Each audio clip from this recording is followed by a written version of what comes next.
Et on va retrouver bien évidemment Coralie Guillaume dans un instant pour faire un point complet sur ces intempéries qui touchent la France. Bonjour à tous. Soyez les bienvenus dans notre émission toujours sans filtre mais avec de la bonne humeur bien évidemment. Bonjour Eric. Bonjour Magali. Et à la une encore aujourd'hui une nouvelle audition pour le couple de gérants du Constellation. Vous le savez, c'est ce bar de Crans-Montana qui a brûlé dans le terrible incendie du Nouvel An. Eh bien notre équipe était sur place à l'arrivée de Jacques et Jessica Moriti. Ils ont été accueillis par des cris de colère des familles de victimes, des parents, des sœurs notamment qui les ont invectivés. Vous verrez nos images. Elles sont absolument poignantes. Il faudra vous accrocher. C'est un petit peu dur, on ne vous le cache pas. Mais c'est saisissant et ça trahit beaucoup de choses sur cette affaire qui endeuille toujours la suite. D'autres images absolument incroyables, ce sont deux journalistes qui ont fait un documentaire sur les massacres iraniens du 8 et 9 janvier. Il faut les voir, il faut voir aussi ces gamins qui témoignent. C'est subjugant, c'est très important qu'on les voit parce que beaucoup ont accrédité l'idée qu'il s'agissait juste d'une réponse au régime à des manifestations un peu violentes d'ailleurs. Bon, voilà, on voit que c'est tout autre chose et on commence à découvrir ce que le régime a préparé, mis en place avec minutie. Ces massacres ont été préparés avec minutie. Les gardiens de la Révolution ont même été, comment pourrais-je dire, coachés par le régime en vue de perpétrer ce massacre. Vous verrez, restez avec nous, soyez là à 13h30. Vous verrez ces images absolument déconcertantes et épouvantables. Enfin, vous l'avez vu apparaître dans l'écran, Jeffrey Epstein, l'affaire Epstein qui décidément est bien française également. Notre pays n'est pas épargné par les révélations. Aujourd'hui, on prend connaissance des échanges glaçants entre Jeffrey Epstein, donc ce milliardaire prédateur sexuel, et deux musiciens français. On vous raconte tout dans un instant. C'est parti.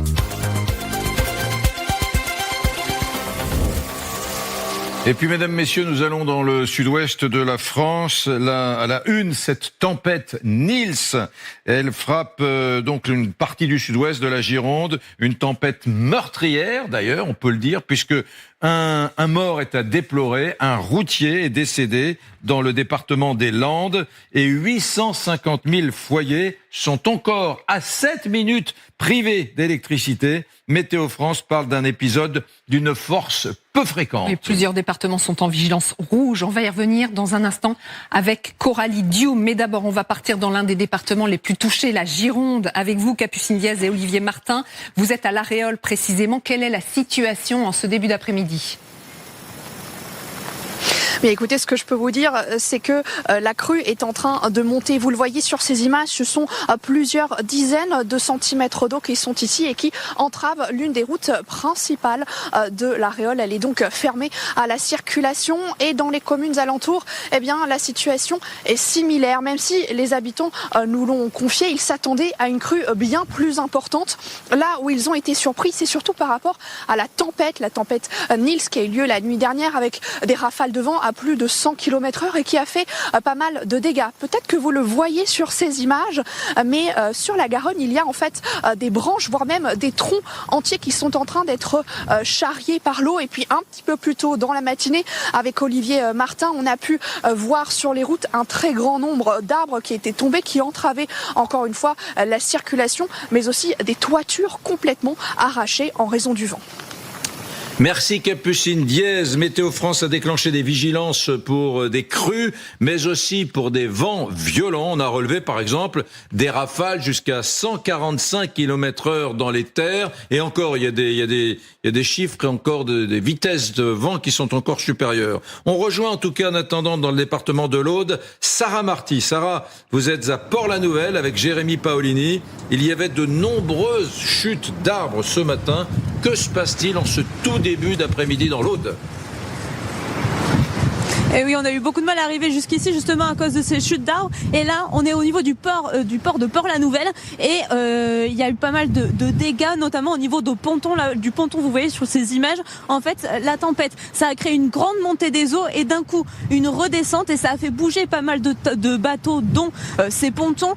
Le directeur du port de Plaisance nous disait qu'il y avait eu quand même pas mal de dégâts. Il y a une partie du toit du hangar qui a été arrachée, un bateau qu'ils ont sauvé de justesse qui a failli partir. partir au large. Il nous disait que ça fait 30 ans qu'il est ici, 30 ans qu'il n'a pas vu une tempête aussi importante, et il nous disait qu'on saurait à terme les dégâts qu'il y aurait au niveau du port, mais que ça allait quand même coûter pas mal d'argent pour le port et pour les propriétaires des bateaux qui sont ici. Merci beaucoup Sarah. Effectivement, on voit que ça souffle énormément là où vous êtes. Et puis il y a un département qui lui aussi est en alerte maximum, mais cette fois pour les avalanches, c'est la Savoie. Ce n'est pas seulement le hors-piste qui est interdit. Elisa Cléage, vous qui êtes donc à la Toussuire, vous allez pouvoir nous raconter. Personne ne peut skier aujourd'hui. Oui, vous le voyez derrière moi, c'est tous les télésièges de cette station qui sont complètement à l'arrêt, tout simplement puisque dans la station ici de la Toussuire où je me trouve en Savoie, toutes les pistes sont fermées. Seul le front de neige reste accessible aux skieurs, tout simplement pour garantir leur sécurité. Mais je peux vous dire que peu de monde s'y aventure dans tous les cas, tout simplement puisque les conditions météorologiques sont assez compliquées. Vous le voyez, il neige beaucoup depuis cette nuit. Il y a également beaucoup de vent avec des pics pouvant atteindre 140 km/h au sommet. La prudence reste donc de mise. Évidemment, le hors-piste est très déconseillé. Les pisteurs ont déclenché tôt ce matin le plan d'intervention et de déclenchement des avalanches, et ils vont rester sur le qui-vive toute la journée pour accentuer la prévention, dissuader les imprudents. La Savoie devrait donc rester en vigilance rouge pour l'ensemble de la journée, avec des conditions météorologiques qui devraient rester assez extrêmes aujourd'hui. Merci beaucoup Elisa. On voit que ça souffle, qu'il pleut, qu'il neige. Coralie Dioum est avec nous. Bonjour Coralie. Bonjour. Un point complet pour qu'on ait une vision d'ensemble et qu'on comprenne bien ce qui se passe. À quoi faut-il s'attendre dans les prochaines heures ? Je pense qu'il est important de regarder cette carte vigilance, car elle n'est pas commune. On a 5 départements en vigilance rouge. Regardez, on a les Pyrénées-Orientales, on a l'Aude, vigilance rouge, vent violent. Vous voyez le pictogramme. On a vigilance rouge également sur le Lot-et-Garonne et la Gironde pour des crues, et la Savoie pour ce risque d'avalanche. Mais regardez, il y a 28 autres départements en vigilance orange pour ces mêmes paramètres. Donc il ne faut surtout pas les négliger. Alors, on va faire facteur par facteur. Au niveau du vent, le pire est derrière nous. Ça, c'est une bonne nouvelle. Ça va affaiblir, même si les rafales vont rester fortes. Alors oui, on n'aura plus de rafales à 180 km/h comme ce matin sur les Pyrénées-Orientales, mais on aura encore des rafales très fortes, suffisamment fortes pour déraciner des arbres, car les sols sont gorgés d'eau et la végétation est fragilisée. Sur le paramètre des avalanches, alors là, extrême prudence. On attend 1,50 m de neige aujourd'hui, sur un manteau neigeux extrêmement sensible, instable, et on s'attend à des avalanches qui seraient très conséquentes, qui pourraient atteindre les villages ou les infrastructures. Donc là, extrême prudence. Et enfin, sur les crues, l'autre paramètre que l'on a vu sur la carte vigilance, eh bien là, il n'y aura pas d'amélioration immédiate, car on a encore des averses cet après-midi, même soutenues, orageuses. On attend même des phénomènes tourbillonnaires sur la façade atlantique. Donc ça peut encore influer sur la réaction des cours d'eau. Et regardez la suite du programme. Demain, nouvelle perturbation. Samedi, petite accalmie. Dimanche, à nouveau, un flux très perturbé, beaucoup de pluie. Donc ça, les crues, ça va malheureusement perdurer. Et pour celles et ceux qui nous regardent dans le sud-ouest, je pense par exemple au TGV entre Bordeaux et Toulouse qui ont été coupés, ça va perdurer. Avec toutes les chutes d'arbres. Le vent arrêtait de souffler. Le vent faiblit. Oui. Mais attention, la végétation est extrêmement fragilisée. Donc, une forte rafale suffit à faire tomber un arbre. S'il tombe sur la voie ferrée, évidemment, c'est des centaines de personnes qui vont être perturbées. Donc, effectivement, avant le week-end, il faut peut-être regarder les prévisions des transports en commun. Merci beaucoup, Coralie. Voilà, ici on fait le bilan. Ce début d'année 2026 est tout particulièrement humide, mesdames, messieurs. C'est même exceptionnel. C'est du jamais vu depuis 10 ans, figurez-vous. Guillaume Lavial. La guinguette de Clémence, cernée par les eaux. Après des semaines de fortes précipitations sur la façade atlantique, l'eau s'infiltre de tous les côtés. Pour éviter de gros dégâts, elle a dû s'équiper de plusieurs pompes à eau. Si on n'avait pas ça, tout serait foutu. Pour l'instant, on a 5 pompes, mais on en cherche d'autres. Donc on peut en mettre jusqu'à 5, 6, 7, 8, autant qu'il faut. En France, cela fait 10 ans que le début d'année n'avait pas été aussi pluvieux. La faute à la position de 2 anticyclones. L'un au-dessus du Groenland et l'autre au niveau de l'Afrique, qui crée un véritable étau. Les dépressions sont bloquées et passent forcément au-dessus de l'Europe de l'Ouest, créant des tempêtes à répétition. Nous sommes au cœur d'un flux perturbé, donc des perturbations qui arrivent par l'Atlantique, qui se succèdent sur le pays, en touchant d'ailleurs particulièrement l'ouest et le sud, et elles sont gorgées d'humidité. Ça nous amène donc énormément de pluie. Dans certains secteurs, on a des excédents qui peuvent atteindre les 200-300% depuis le 1er janvier. Et ces forts taux de précipitations devraient se poursuivre avec le passage de la tempête Nils sur le pays. Allez, on vous en parlait tout à l'heure dans le sommaire de l'émission Paration en Suisse, parce que c'est là que le couple Moretti est de nouveau auditionné pour l'incendie de son bar, vous le savez, à Crans-Montana dans la nuit du Nouvel An. Les familles de victimes étaient là à leur arrivée pour réclamer des comptes. Regardez cette altercation filmée par l'une de nos caméras. Attention, l'échange est assez poignant. Ni pardon ni oubli. Touchez-moi pas. Touchez-moi pas, je vois. Ni pardon ni oubli. Mon fils est mort. Mon fils est mort. Mon fils est mort. Il s'est brûlé. Comment tu manges? Non, regardez-moi dans les yeux. Vous avez tué mon frère. Vous êtes fous. Regardez-moi, s'il vous plaît. Non, ne me touchez pas. Vous avez tué mon frère. On va assumer. On prendra nos responsabilités. On va assumer. On vous le promet. On est là pour la justice. Vous allez payer trop cher. Ça, vous allez payer trop cher. C'est pas 200 000 francs. C'est la prison qui peut. Vous êtes... On rejoint sur place d'ailleurs Brandon Warrett, c'est vous qui avez filmé avec Romain Lima de LCI cette séquence ce matin vers 9h, 9h30, c'était à Sion je crois, donc les gérants, les époux Moretti, j'imagine se rendaient auprès de la justice suisse pour une nouvelle audition, et c'est là, à ce moment-là, que des familles, des victimes les attendaient, et il y a eu cet échange absolument poignant de personnes en deuil qui n'ont pas supporté tout simplement de voir Brandon, de voir les époux Moretti. Effectivement, bonjour Magali, bonjour Eric.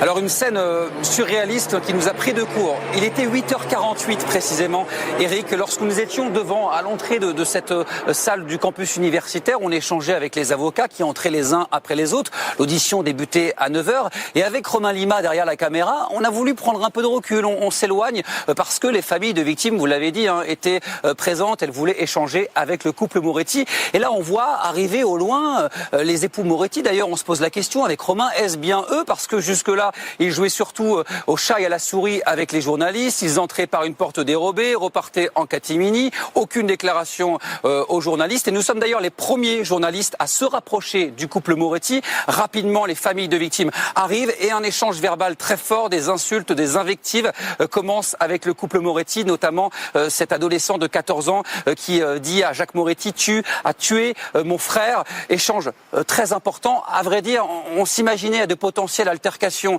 Eric, parce qu'on échangeait beaucoup avec les familles de victimes qui voulaient obtenir des réponses à leurs nombreuses questions. Derrière nous, les auditions se poursuivent. Jessica Moretti, une nouvelle fois entendue par le ministère public valaisan, par les avocats de partie civile qui n'avaient pas pu l'interroger lors de sa première audition le 21 janvier. Et tout cela, vous l'imaginez, dans une tension extrême depuis ce matin. Merci Brandon Warrett. Vous serez avec nous à partir de 12h45. On repassera d'ailleurs votre séquence, mais dans la longueur, puisque là nous l'avons passé de façon un peu réduite pour le journal. Et on fera le point, surtout avec vous, Brandon, et avec nos experts, sur cette affaire de Crans-Montana et les derniers déroulements du volet justice, bien sûr. Bon, dans cette actualité pas forcément facile, un peu de sourire quand même, de l'émotion, quelques larmes aussi. On revient sur la journée fabuleuse hier pour le sport français lors des JO de Milan-Cortina, avec 2 titres olympiques ici, nos 2 championnes, nos 2 biathlètes qui ont réussi à décrocher l'or et l'argent, et puis ici avec Perrine Lafont qui s'empare du bronze sur le ski de boss, et puis ça s'est terminé dans l'allégresse avec beaucoup de joie et de comment on dirait, d'allégresse, non, je cherche un mot. Félicité.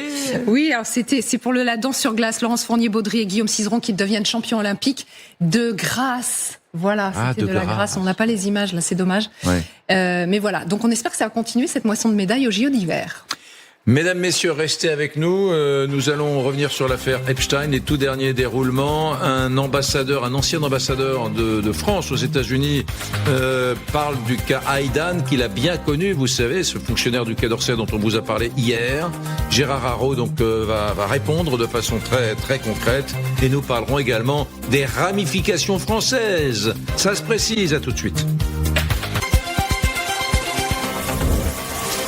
Cette affaire Epstein n'en peut plus de rebondir, à tel point qu'hier soir, sur notre antenne, Gérard Haraud, ancien ambassadeur de France à Washington, qui a connu le fameux Haydan, est venu s'exprimer. Il en a parlé.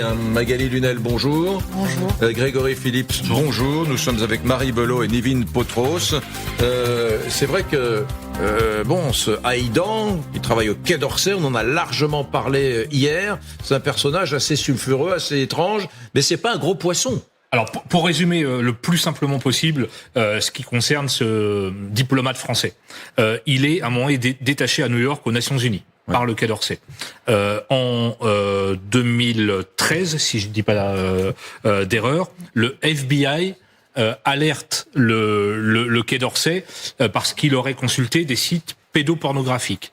À ce moment-là, il est renvoyé à Paris sur décision notamment de Gérard Haraud, vous allez y venir. L'autre volet qui concerne Fabrice Haydan, c'est que quand il est à New York aux Nations Unies, il travaille avec un diplomate qui est très connu, qui s'appelle Rod Larson, qui est une star de la diplomatie, qui est le monsieur des accords d'Oslo, si vous voulez, et il semble, si on en croit ce qu'on lit dans le dossier Epstein, qu'il partageait avec ce diplomate norvégien énormément d'informations avec Epstein. Il partageait les informations des Nations Unies avec Jeffrey Epstein et envoyait des documents confidentiels. Donc il y a bien deux affaires totalement distinctes. D'abord la consultation de sites pédopornographiques qui lui a valu un renvoi à Paris, et de l'autre le partage avec Epstein d'informations importantes venant des Nations Unies. Ce qu'on voit, c'est que cette affaire Epstein, elle est aussi française, parce que on le rappelle, il y a 3 millions de documents qui ont été rendus publics par la justice américaine la semaine dernière. Donc évidemment, il faut des heures et des heures et des heures pour éplucher tous ces documents. On a une équipe, d'ailleurs, à LCI, qui est en train de le faire. Et donc, chaque jour, on apprend de nouvelles révélations. Il y a de nouveaux noms qui apparaissent. Et on voit qu'il y a beaucoup de noms français qui apparaissent. Nivine, vous avez aussi commencé à regarder de votre côté. Et donc, il y a, par exemple, Fabrice Haydan, mais pas seulement. Oui, ce qu'il faut comprendre, c'est que dans ce dossier, il y a des politiques, il y a des diplomates, il y a des artistes.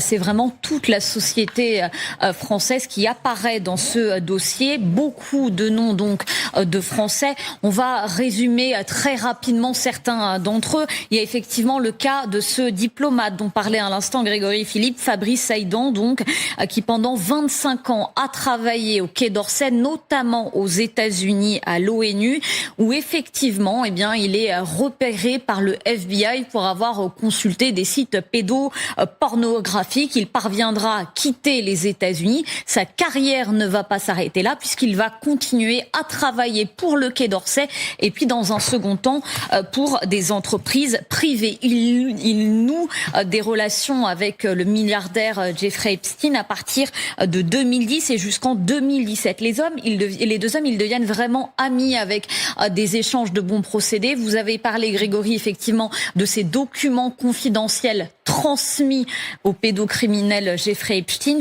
En contrepartie, eh bien, il va lui prêter, par exemple, son appart parisien.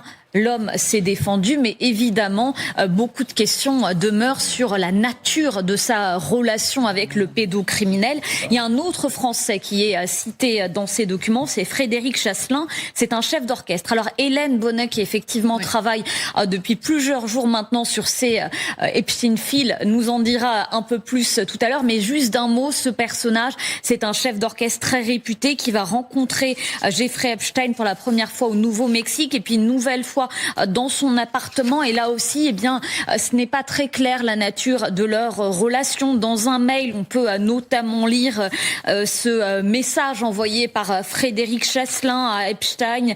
Je t'ai trouvé une fille formidable pour ton prochain séjour à Paris, étudiante en philosophie, 21 ans. Elle ressemble un peu à l'actuelle femme de Polanski. Un rendez-vous sera fixé. Il sera ensuite annulé. On vous donnera évidemment tous les détails de ces entretiens à partir de 14h30, mais c'est juste pour vous dire qu'il y a effectivement aussi des musiciens qui sont impliqués dans cette affaire. Assez glaçant. Un pianiste aussi ? Un pianiste aussi. Alors lui, il a été présenté à Jeffrey Epstein par l'intermédiaire de Jack Lang, puisque Jack Lang évidemment connaît beaucoup de musiciens. Il se voit une première fois à Paris, puis à nouveau à New York. Ce pianiste que vous voyez à l'écran, il s'appelle Simon Gréchy. Il est présenté comme le protégé d'Epstein, qui d'ailleurs l'aide à trouver un agent. Il lui paye des choses, il lui offre $50,000 pour financer par exemple l'une de ses tournées. En échange, là aussi Jeffrey Epstein lui demande évidemment des services, comme il le fait avec tous ses amis. Il lui dit par exemple: Simon, je cherche une jeune assistante, de préférence de 20 à 24 ans, pour m'aider à organiser mes déplacements à Paris et en Europe. Rien de répréhensible, vous allez me dire. Alors effectivement, Simon lui présente 2 jeunes filles, une danseuse classique de 30 ans. Il rigole d'ailleurs de son âge en disant que c'est une grand-mère, parce que Jeffrey Epstein, lui aime les très jeunes femmes. Finalement, il lui présente une autre fille, une jeune femme trilingue. Les échanges vont se poursuivre jusqu'à l'arrestation en 2019 de Jeffrey Epstein. Ça, c'est les musiciens. Il y a également des personnes qui sont liées, vous le savez, à l'univers du mannequinat. On peut citer ce Français, lui aussi, qui apparaît très lourdement dans l'affaire, Jean-Luc Brunel, agent de mannequin, très proche du milliardaire américain. On le considère d'ailleurs comme son premier rabatteur français. Via son agence de mannequinat, il aurait proposé des très jeunes filles au milliardaire américain. Il y a aussi un autre nom qui est apparu dernièrement, celui de Daniel Siad, cité 2000 fois dans ses documents. Lui aussi, il est lié au milieu du mannequinat. Lui aussi, il est accusé d'avoir été l'un des rabatteurs français du milliardaire américain. Dans des échanges de mails, il évoque par exemple une rencontre avec l'ex-Miss France Flora Coquerel. Il n'en sera bien évidemment rien. Tout ça pour vous dire une chose, c'est vraiment beaucoup de milieux qui sont aujourd'hui ébranlés par cette affaire Epstein.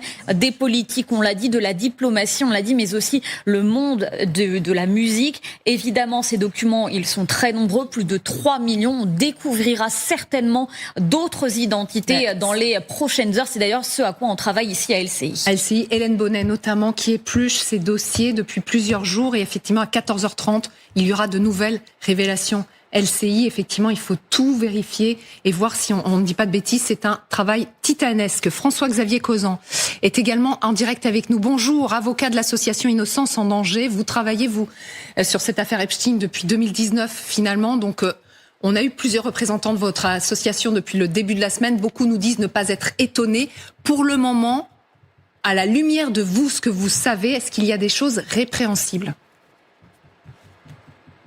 Bonjour. Alors effectivement, nous, ce n'est pas un dossier que nous découvrons parce que, comme vous le dites fort justement, les premiers signalements qui avaient été faits par Omera Seili, la présidente de l'association Innocence en danger, datent de 2019. Une enquête de police avait été diligentée et puis par suite, une instruction avait été ouverte à l'encontre, entre autres, du dénommé Brunel, le fameux agent de mannequin. Mais conséquence de son suicide, de son décès, donc en 2022 de mémoire, cette instruction s'était éteinte. Et c'est ce que nous regrettons parce qu'effectivement, aujourd'hui, on se rend compte que, indépendamment du fait qu'il s'agit d'une affaire qui est internationale, qui est tentaculaire, on va de jour en jour à la découverte de possibles mises en cause. Alors, est-ce que, vous me posez la question de savoir, est-ce que j'ai connaissance de faits strictement criminels, en tout cas susceptibles de tomber sous le coup de la loi pénale?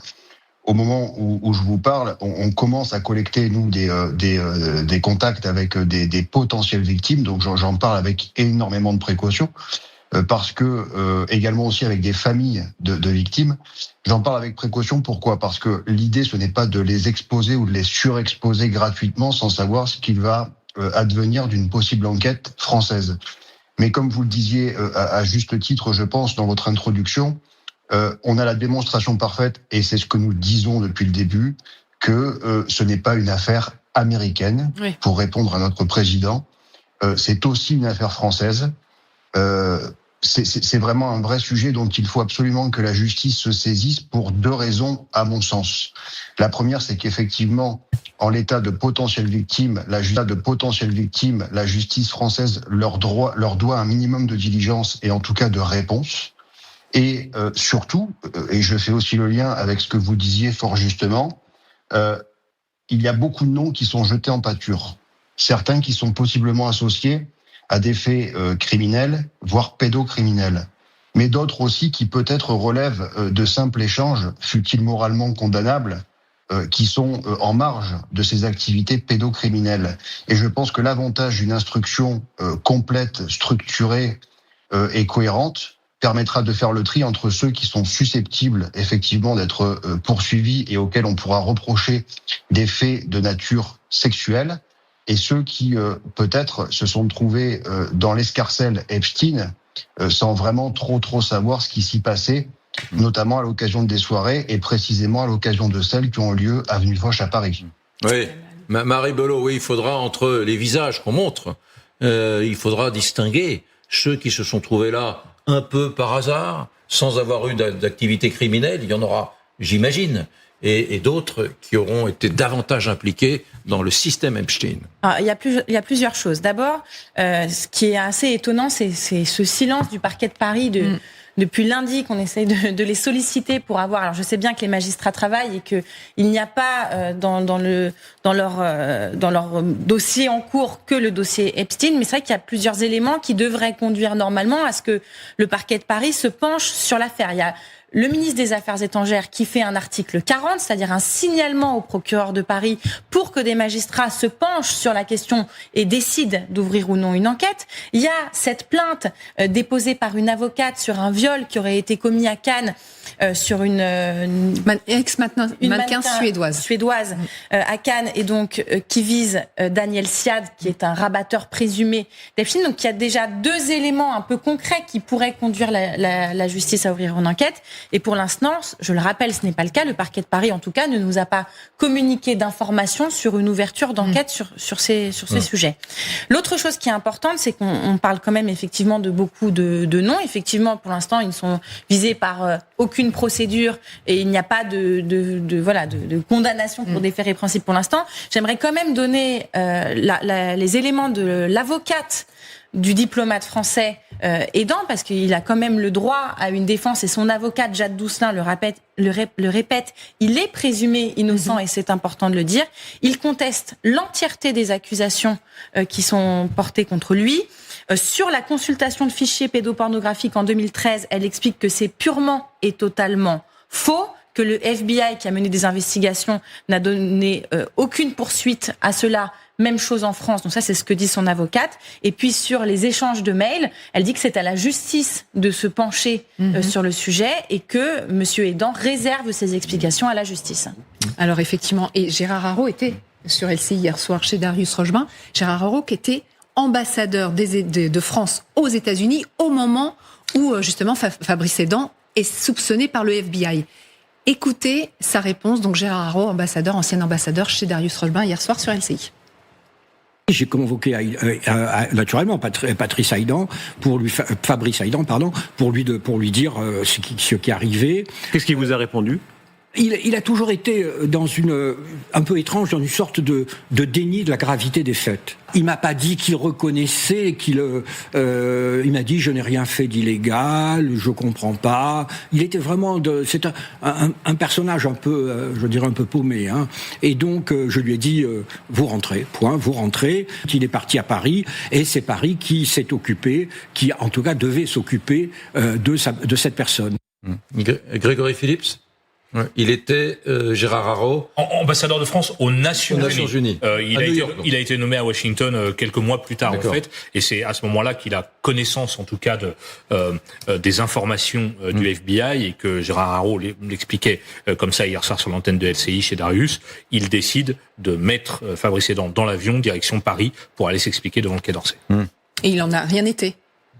Le Quai d'Orsay ne l'a jamais visiblement interrogé sur ça. En tout cas, il a été reçu à Paris, mais à ma connaissance, Marie, il n'y a pas eu de signalement auprès de la justice. Alors, regardez ce que dit d'ailleurs, tiens, c'est intéressant. Qu'est-il advenu par la suite de ce fonctionnaire du Quai d'Orsay, Gérard Haraud, toujours en poste aux États-Unis, l'a croisé quelque temps plus tard. Depuis son renvoi, je l'ai revu une fois parce que je pense quand j'étais à Washington, il est passé aux États-Unis, vous voyez, et il a demandé à me voir. Je l'ai rencontré et là, il m'a annoncé qu'il était dans une banque. Et je trouvais que sur le coup, j'ai été un peu surpris que c'était 2 ans ou 3 ans après que tout avait l'air passé. Et donc je l'ai discrètement un peu pour savoir un petit peu, et je me suis rendu compte qu'il était totalement dans le déni.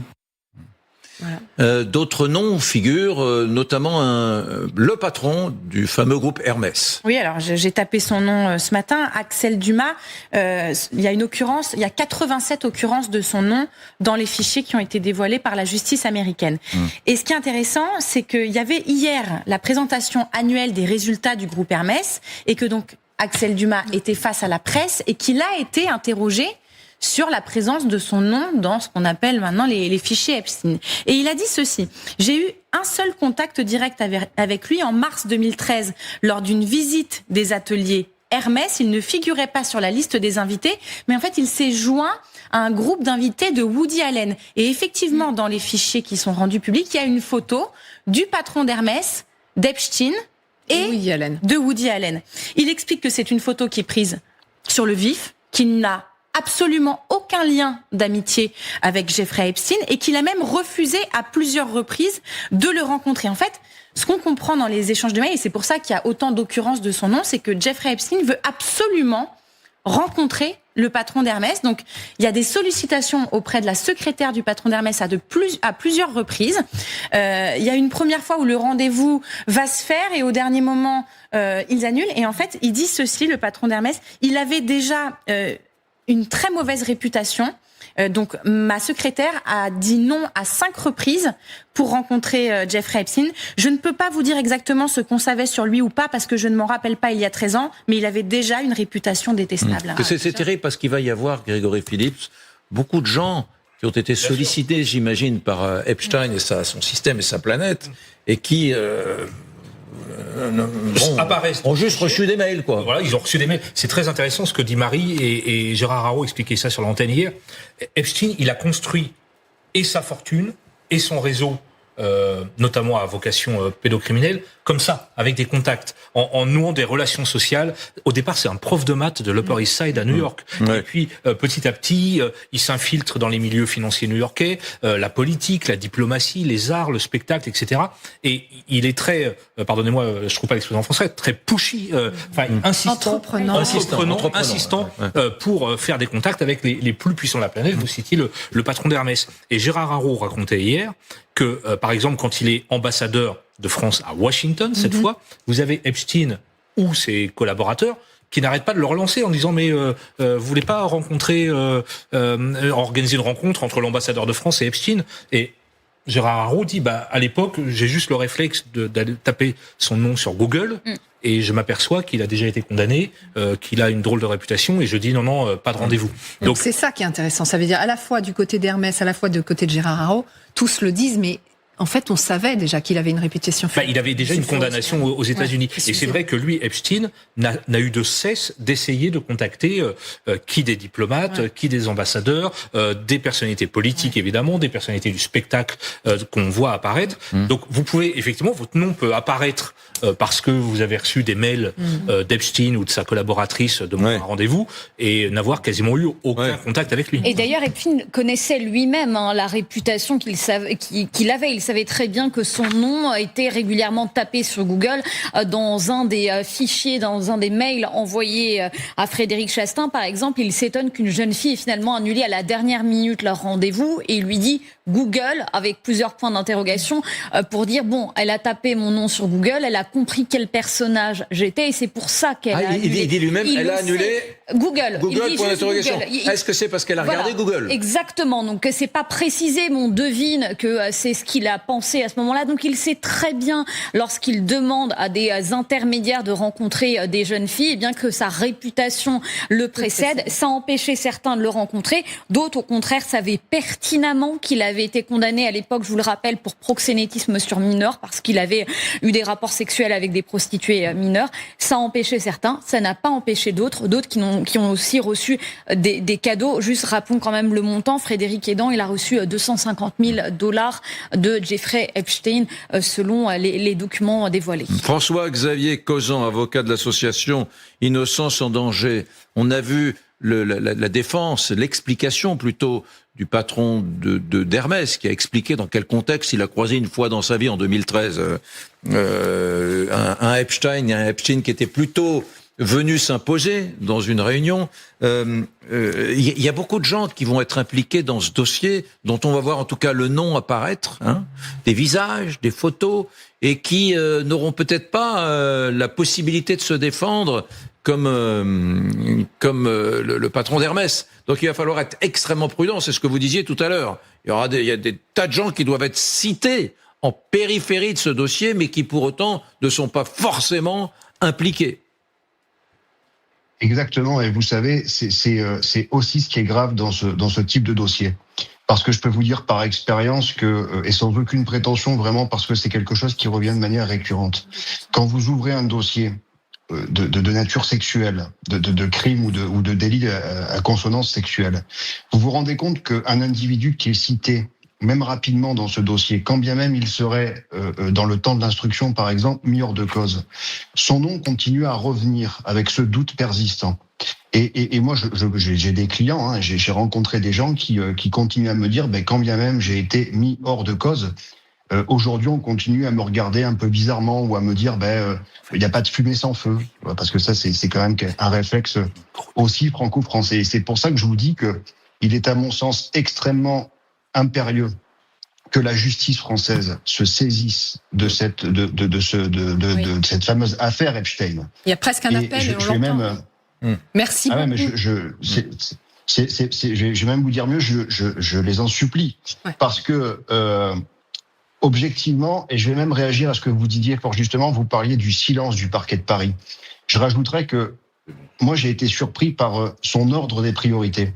Parce que la première réaction quasi immédiate, ça a été d'investiguer l'aspect financier à l'égard de Monsieur Lang. Oui. Alors, je ne vous dis pas que ce n'est pas nécessaire. Bien sûr que c'est nécessaire. Et puis, la procédure fera son œuvre, dans un sens ou dans un autre, parce qu'il est lui aussi présumé innocent. Mais puisqu'ils ont été capables de réagir immédiatement, pourquoi n'avoir pas réagi pour l'entièreté des faits? Merci. Merci, Maître Causan, pour ce petit point crucial et déterminant que vous venez de faire dans cette affaire Epstein, dont il y aura beaucoup d'évolutions, de rebondissements dans les prochaines heures, prochains jours, prochaines semaines sur LCI. Dans un instant, les images absolument saisissantes des familles de Crans-Montana, des familles de victimes qui se sont retrouvées ce matin vers 9h30 à Sion, en Suisse, face aux gérants, face au couple Moretti. Et les images sont absolument subjugantes. Vous les verrez dans une poignée de secondes. À tout de suite.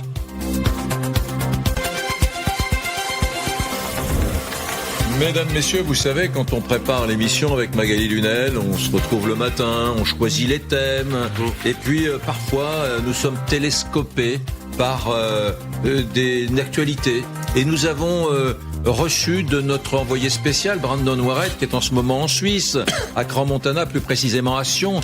Nous avons reçu des images incroyables ce matin vers 9h, 9h30. Eh bien, nous sommes devant le tribunal de Sion. Là, le couple de gérants du bar, le Constellation, se rend pour une nouvelle audition et les attendent à ce moment-là des familles de victimes, des frères, des sœurs, des mères qui sont littéralement dévastés par la douleur et qui prennent à partie les époux Moretti, les gérants. Et on a été, vous et moi Magali, mais vraiment saisis aux larmes parce que vraiment le désespoir quand on voit ces gens déchirés, c'est... Donc on préfère prévenir nos téléspectateurs, ce sont des images malgré tout assez dures, extrêmement poignantes, on préfère vous prévenir. Regardez. Oui, pardon, ni oubli, ne reste chez moi pas. Touchez-moi pas, je vois. Ni pardon, ni oubli. Mon fils est mort. Mon fils est mort. Mon fils est mort. Il s'est brûlé. Comment tu manges? Non, regardez-moi dans les yeux. Vous avez tué mon frère, vous êtes fous. Regardez-moi s'il vous plaît. D'être d'or, ne touchez pas, vous avez tué mon frère. Vous êtes fous. Arrête de faire genre. Mais regarde-moi, putain. Regarde-moi. Il faut que... T'as tué mon frère. Oh, il est où? S'il vous plaît. Il est où? Il faut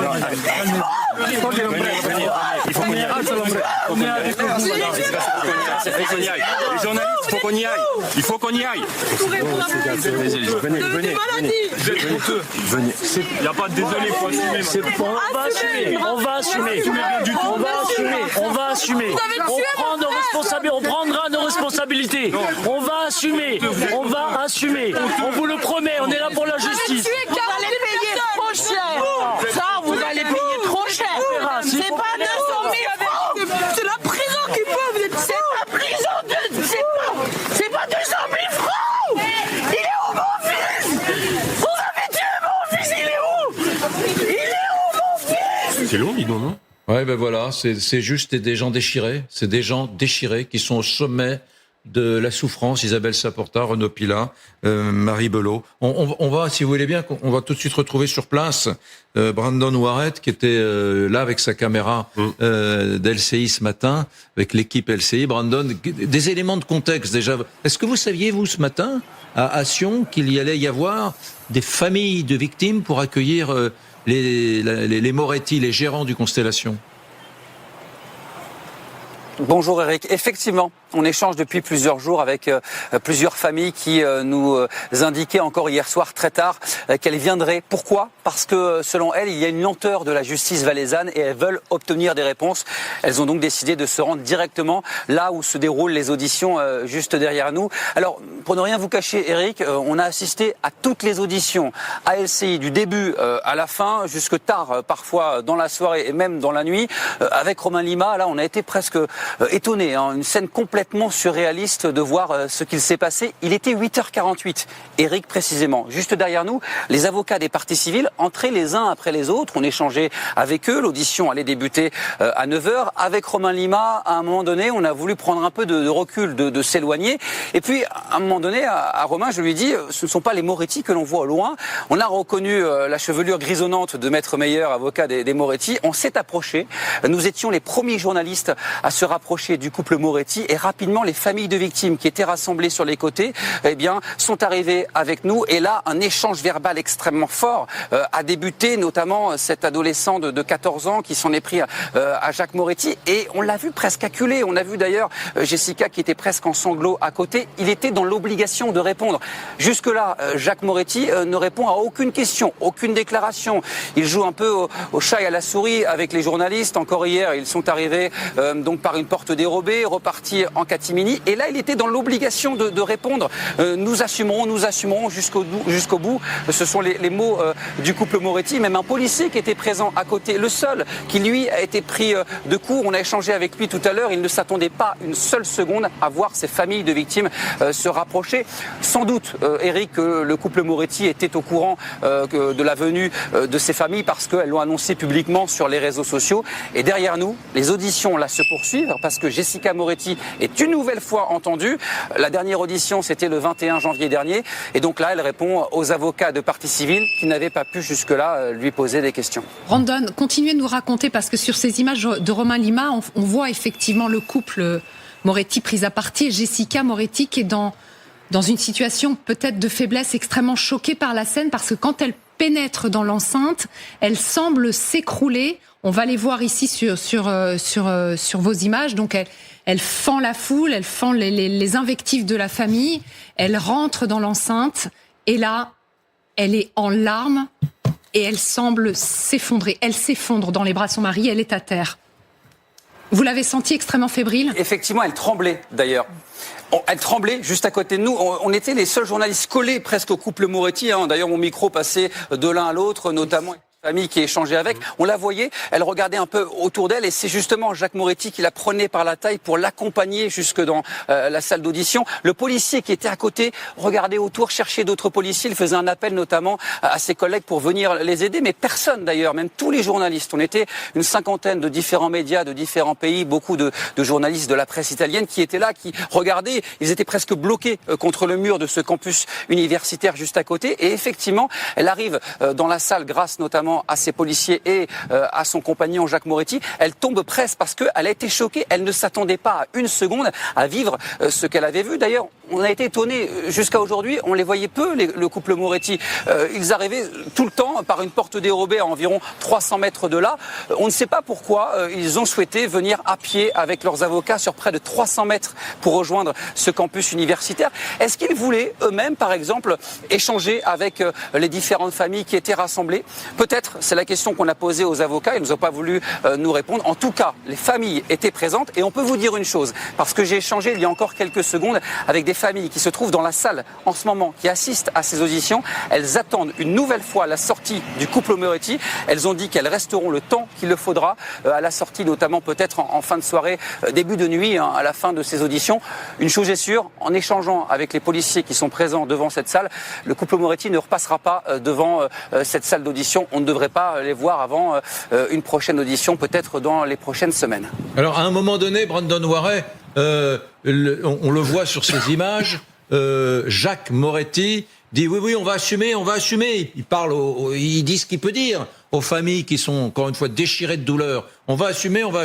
Et justement, est-ce que c'est vous qui avez recueilli l'interview de Michel Pidou, qui est le père d'une des victimes? On va l'écouter. Qui est Michel Pidou en 2 mots? Pas la douleur d'une maman, la douleur d'un frère qui a perdu son grand frère et qui ne le reverra plus jamais. Je crois qu'ils n'ont pas du tout compris qu'ils ont détruit 156 familles. 41 enfants sont morts, 41 brûlés. Certains sont dévisagés. Il y a certains enfants qui aujourd'hui sont sur des lits d'hôpitaux. Lui a dit qu'il allait assumer, mais il dit ça que à la télévision. Et dès qu'il rentre au tribunal, comme là on a eu la confirmation, ils disent que c'est la faute des morts, c'est la faute de Siad, c'est la faute de DJ, c'est la faute de tout le monde, sauf d'eux. Donc c'est que pour la télévision qui disent que c'est leur faute, ils n'assument rien du tout. Voilà. Donc ça, Brandon Warret, Michel Pidou, c'est le père d'une des victimes, c'est ça, hein? Oui, effectivement, Tristan qui a perdu la vie aux Constellations le 31 décembre. Alors lui, on a échangé très longuement, effectivement, on a réalisé cette interview avec Romain Lima tout à l'heure.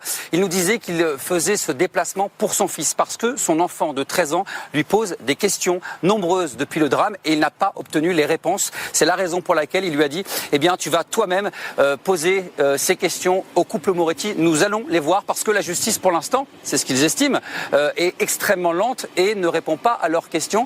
Ils attendent des responsables et selon eux, vous l'avez entendu, les responsables, ce sont les Moretti. Brandon, avec ces images de Romain Lima, avec encore une fois cette scène extrêmement difficile et poignante et déchirante, l'avocat de 2 victimes françaises qui ont été blessées, grièvement brûlées, dans un instant sera en direct avec nous. Mais Marie, d'abord, ce qu'on voit ici, là, c'est un drame humain, c'est l'humain qui parle avant la justice. Brandon dit, on a presque été étonnés. Vous qui suivez également cette affaire depuis le début, est-ce qu'elle vous a étonné, cette séquence? Non, elle m'a pas étonnée. Je suis même surprise qu'elle n'ait pas eu lieu avant. Par exemple, devant le domicile des Moretti, parce que je suis en contact avec des familles, avec des avocats de victimes, et on sent depuis plusieurs jours, plusieurs semaines, cette colère monter dans le rang de parents qui ont perdu des enfants ou dont les enfants sont encore dans le coma, hospitalisés dans des états très graves. Colère de voir ce couple comparaître libre, sans bracelet électronique. Alors un couple qui a des obligations, qui doit aller pointer au commissariat, mais comme nous le disaient les avocats, le soir ils mangent ensemble dans leur salon, ils dînent ensemble. Nous, il y a une place qui est vide autour de la table. Donc il y a cette colère de voir ce couple effectivement qui comparaît libre, cette colère de voir comment l'enquête est menée. Donc moi, je ne suis pas surprise que ça finisse par éclater, que ces familles aient besoin de dire leur colère à ce couple. Je vous ai vu abasourdi face à ce témoignage à l'instant, la colère des familles. Moi, la colère des familles, je la comprends. Je vais vous dire, je préfère pas dire sur cette antenne ce que je ferais moi si ça avait été l'une de mes 2 filles. Je vais vous dire franchement. Donc la colère, moi, des parents, je la comprends. J'ai même envie de vous dire, le cinéma de la tenancière du bar, je le trouve limite, obscène en fait. Je les trouve obscènes, ces 2-là. Comme la lettre qu'ils ont écrite la semaine dernière, en disant qu'ils étaient désolés, mais en fait ils étaient désolés de rien. Ils ne parlaient que d'eux. Ces gens-là ne parlent que d'eux, ils se mettent en scène eux. Il y a eu 41 morts chez des gamins. On sait maintenant par tous les bouts d'enquête qu'effectivement il fallait pas mettre cette mousse au plafond, il fallait pas fermer les portes, il fallait pas réduire l'escalier. Donc, ces gens sont responsables de la façon dont ça s'est passé. Ils essaient de mettre ça sur le dos, soit des contrôles qui n'ont pas été faits, soit des gamins qui étaient dedans, en disant mais c'est machin qui avait fermé la porte. Leur belle-fille, qui était soi-disant leur belle-fille qu'ils adoraient, qu'ils avaient perdu l'amour de leur vie ou presque. Là maintenant, en fait, on comprend que la femme, la tenancière, elle la charge aussi en disant mais elle adorait faire du spectacle, elle se donnait en spectacle. Ces gens sont abjects en fait. Donc les familles là, je les trouve formidables. On a de la chance de pas être aux États-Unis. Franchement, c'est ahurissant même. Alors moi, le cinéma de la mère, de la tenancière, mais je vous entendais tout à l'heure en off dire, je sais pas comment ils tiennent. Je m'en fous moi de comment ils tiennent. Ça m'est égal en fait. Ces gens-là sont responsables de la façon dont ça s'est passé. Je veux dire, moi, je vous dis, moi, j'ai 2 enfants. Mais imaginez, Eric, ce serait arrivé à une de vos filles. Dans quel état vous seriez? Et je les trouve très très dignes, les gens. Très très très très dignes. Renaud, un mot? Oui, ces images sont vraiment très très dures à regarder. La rage des familles, évidemment, on la comprend. Après, la justice est là pour mettre du temps et surtout du travail des enquêteurs et des magistrats pour éviter la vengeance. Parce que la justice, c'est ça. Ça a été inventé pour que le droit fasse le travail contre la vengeance. Mais c'est vrai que dans un cas comme ça, c'est extrêmement complexe. Il faut qu'elle aille vite, du coup, la justice. Absolument. Le maître Jean-Claude Giudicelli est avec nous. Il est avocat de 2 victimes françaises blessées, un serveur et un barman, grièvement brûlés dans la tragédie de Crans-Montana.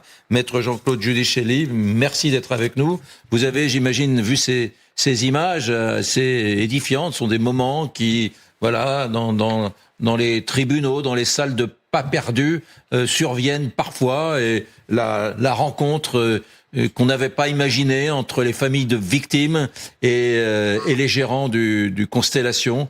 Quel commentaire vous souhaiteriez donner en tant qu'avocat de cette rencontre? Pour les familles des victimes, c'est un chemin de croix qui continue. Ils sont les pénitents depuis 1 mois et demi. Et ils attendent toujours que les époux Moretti délibèrent avec eux-mêmes. Donc ils sont confrontés à des tenanciers que je vais qualifier de duplices et de frégoli, et qui s'évertuent à des mises en scène judiciaires devant les caméras. Et j'entends là le fanfaron, Monsieur Moretti, nous dire nous allons prendre nos responsabilités. Mais nous avons en mémoire que le même Moretti, dans le cadre de ses premières auditions, n'avait pas hésité d'ailleurs à mettre en cause le fournisseur des mousses acoustiques, ensuite les responsables de la sécurité à Crans-Montana, et ensuite mieux, lamentablement, il s'est cru autorisé à mettre en cause la responsabilité de ses salariés. Alors, c'est difficile pour les familles de victimes que je représente d'accepter cette loi de charité et de pardon qui nous est proposée par les époux Moretti dans le cadre, c'est vrai, de mise en scène judiciaire multiples. Je l'ai dit. Donc, c'est vrai que c'est insupportable, et ça ne fait que, au lieu d'adoucir la souffrance et la colère de mes clients, ça ne fait bien évidemment qu'aggraver cette souffrance. Et ensuite, force est de reconnaître, le bilan humain est terrible. 41 morts, des blessés qui luttent encore qui sont entre la vie et la mort, et surtout un bilan judiciaire qui est catastrophique.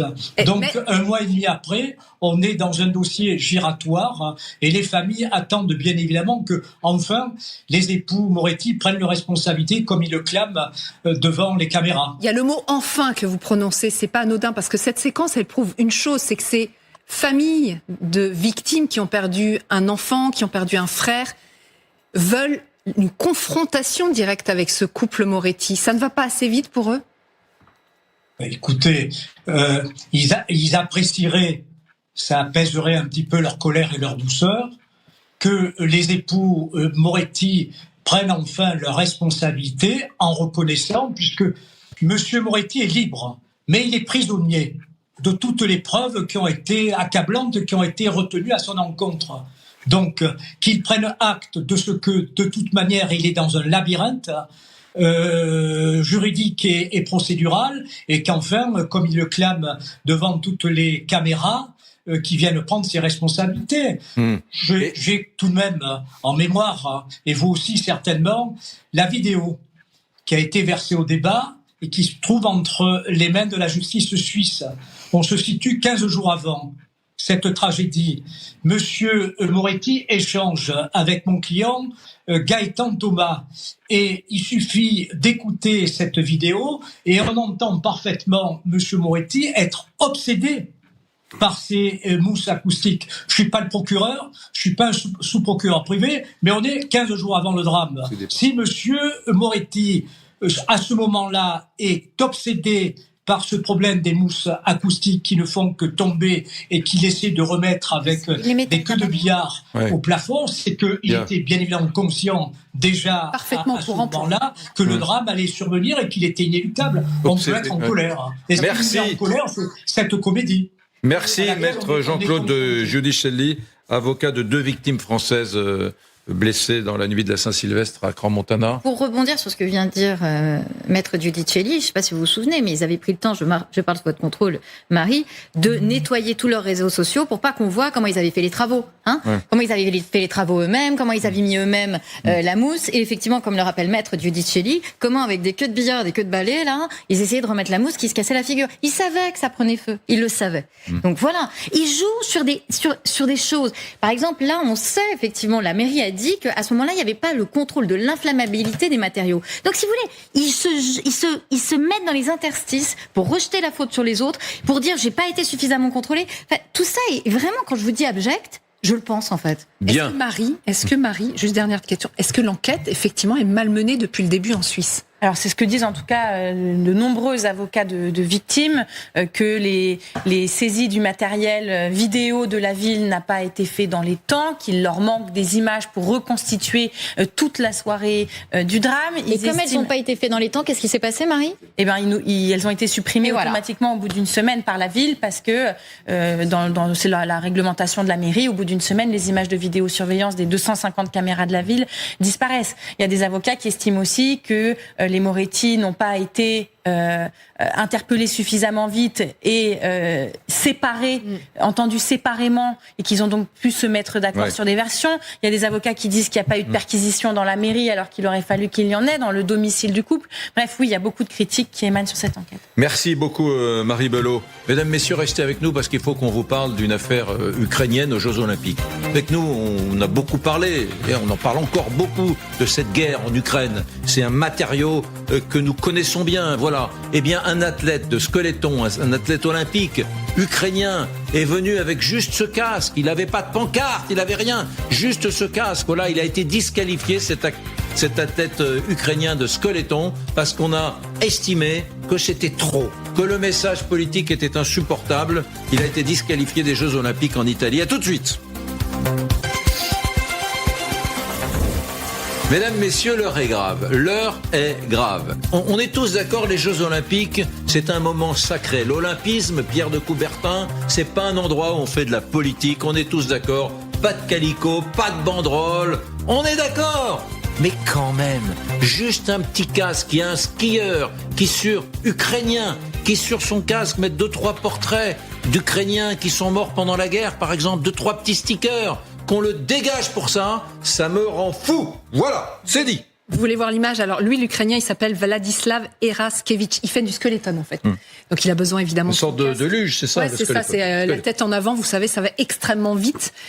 Et il a été disqualifié ce matin des JO de Milan-Cortina. Donc pour ce casque, vous avez raison. Qu'est-ce qu'il y a sur ce casque? Ce sont des visages des athlètes ukrainiens qui ont été tués à cause de la guerre que mène la Russie sur le sol ukrainien. Et donc il voulait leur rendre hommage. Le CIO a dit attention, ça c'est en fait un message politique. Il y a un article très précis dans le règlement du CIO, le Comité international olympique, qui le dit, je le lis, aucune sorte de démonstration de propagande politique, religieuse ou raciale n'est autorisée dans un lieu, site ou autre emplacement olympique. On est dans le site olympique pendant les épreuves. Le casque est un message politique pour le CIO et le porte-parole du CIO avait prévenu hier parce que il disait il faut l'enlever ce casque.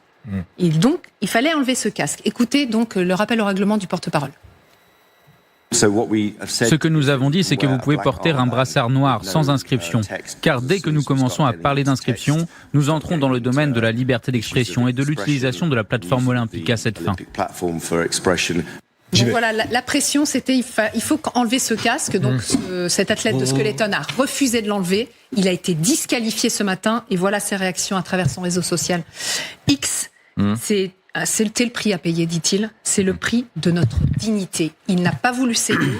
Il n'aura pas de JO. Mais il dit, mes camarades, mes amis qui étaient athlètes, eux non plus n'ont pas de JO puisqu'ils ont été tués. J'aimerais bien vous entendre là-dessus, tiens, vous, l'athlète de Brunet sans filtre. Rugbyman. Non, mais je trouve ça scandaleux.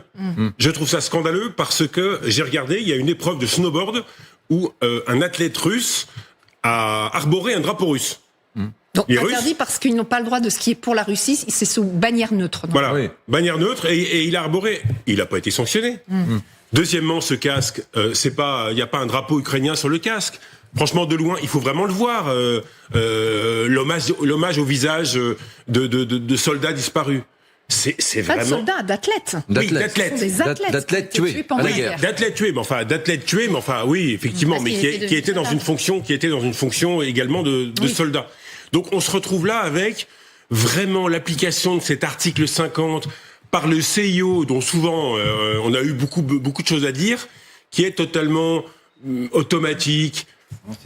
Ils ont rien, les Ukrainiens, en ce moment, pour se réjouir. Ils ont rien. Il fait un froid de gueux. Il n'y a pas d'électricité dans beaucoup de villes. Ils sont ils sont là dans leur maison à être contre un poêle à bois. Il y a les JO. On leur met un symbole qui fait chaud au cœur. On l'interdit. C'est absolument scandaleux. Je suis d'accord avec vous. Vous avez eu le bon argument. C'est-à-dire qu'il n'a pas mis des soldats, il n'a pas mis la tête de Volodymyr Zelensky, il n'a pas mis des drapeaux, il n'a pas dit résistons à l'envahisseur russe. Non, il a mis des visages. Il n'y a pas un drone sur sa combinaison. Des Jeux Olympiques qui peuvent pas être là parce qu'ils sont morts à cause de l'agression. Juste le visage. Moi, je suis très étonnée. Parce que, alors, pardon, mais alors vous deux, qui êtes plus légaliste que légaliste à longueur de temps, respect des règles, faut créer un débord, etc. Là, maintenant, vous êtes punk, en fait. Là, tout le monde peut faire n'importe quoi, en fait.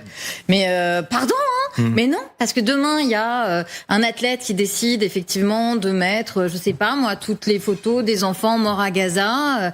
Après-demain, ce sera quoi? Enfin, je veux dire, moi, j'entends que tout le monde ait des causes qui leur sont hyper chères et qui sont défendables et que tous les enfants morts à Gaza, c'est une horreur et que tous ces athlètes morts sur le front, c'est une horreur. Mais la question, c'est est-ce que c'est une compétition sportive ou est-ce que c'est une arène politique? Donc si c'est une compétition sportive, non, il n'y a pas ça. En plus, ils lui ont donné une porte de sortie. Je veux dire, il avait fait tout son truc avec son casque, ça faisait 2 jours qu'on en parlait déjà.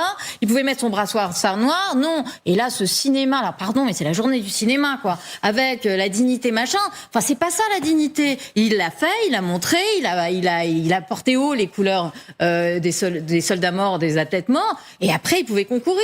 Non, moi, là, je suis pas d'accord. Il y a un moment, il y a des règles, c'est pour tout le monde, ou alors c'est la porte ouverte à toutes les fenêtres. Exactement. La porte ouverte à toutes les fenêtres. Le président ukrainien Volodymyr Zelensky, à l'instant, il y a quelques minutes, vient de réagir.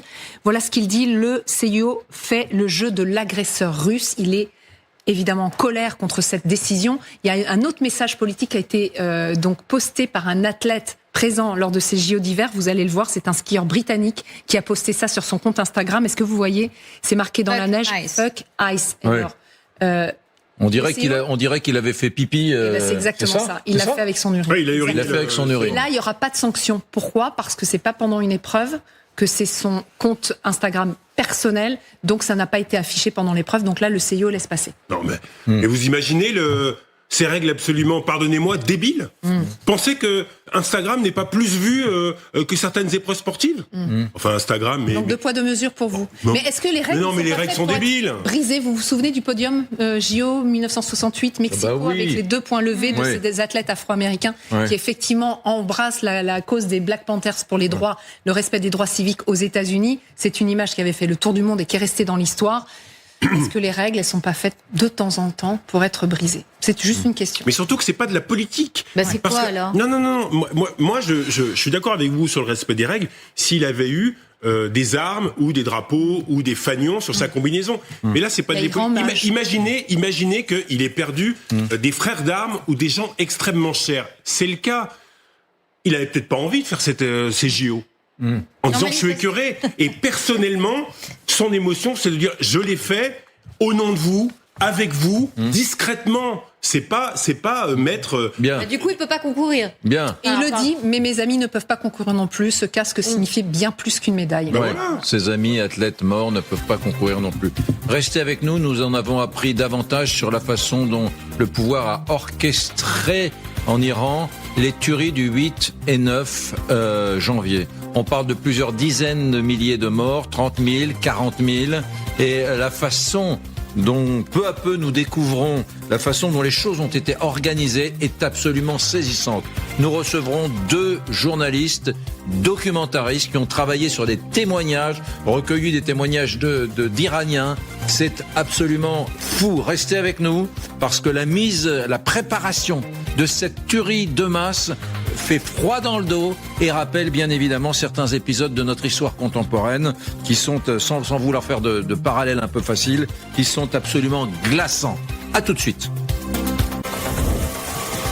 Mesdames, Messieurs, bonjour ou rebonjour si vous êtes à l'écoute de LCI et de Brunet sans filtre. Vous savez que nous sommes passionnés, nous ici à LCI, d'actualité internationale. On essaie d'alterner toujours des reportages d'actualité nationale et internationale. Et c'est vrai que sur ce qui se passe en Iran, depuis le 28 décembre, nous essayons d'être en pointe. Et très vite nous est apparu que ces répressions du 8 et 9 janvier en Iran, par le pouvoir, la République islamique d'Iran contre les manifestants, était d'une nature très particulière, très spécifique. Et c'est vrai que peu à peu, même si l'Iran est un vaste huis clos de 90 millions d'habitants, peu à peu émergent des informations que nous portons à votre connaissance et qui nous laissent penser que c'est un véritable massacre qui a eu lieu entre le 8 et le 9 janvier, orchestré, préparé. On ne tue pas 30, 40 000 personnes comme ça, sans préparation. Et c'est cette dimension préparatoire qui, aujourd'hui, explose au grand jour. Effectivement, et on a 2 journalistes qui vont pouvoir nous en parler, viennent de réaliser une enquête exclusive pour France 24, ça s'appelle « Iran, la révolte massacrée ». Mariam Pirzadeh, merci d'être avec nous, rédactrice en chef à France 24, ex-correspondante en Iran.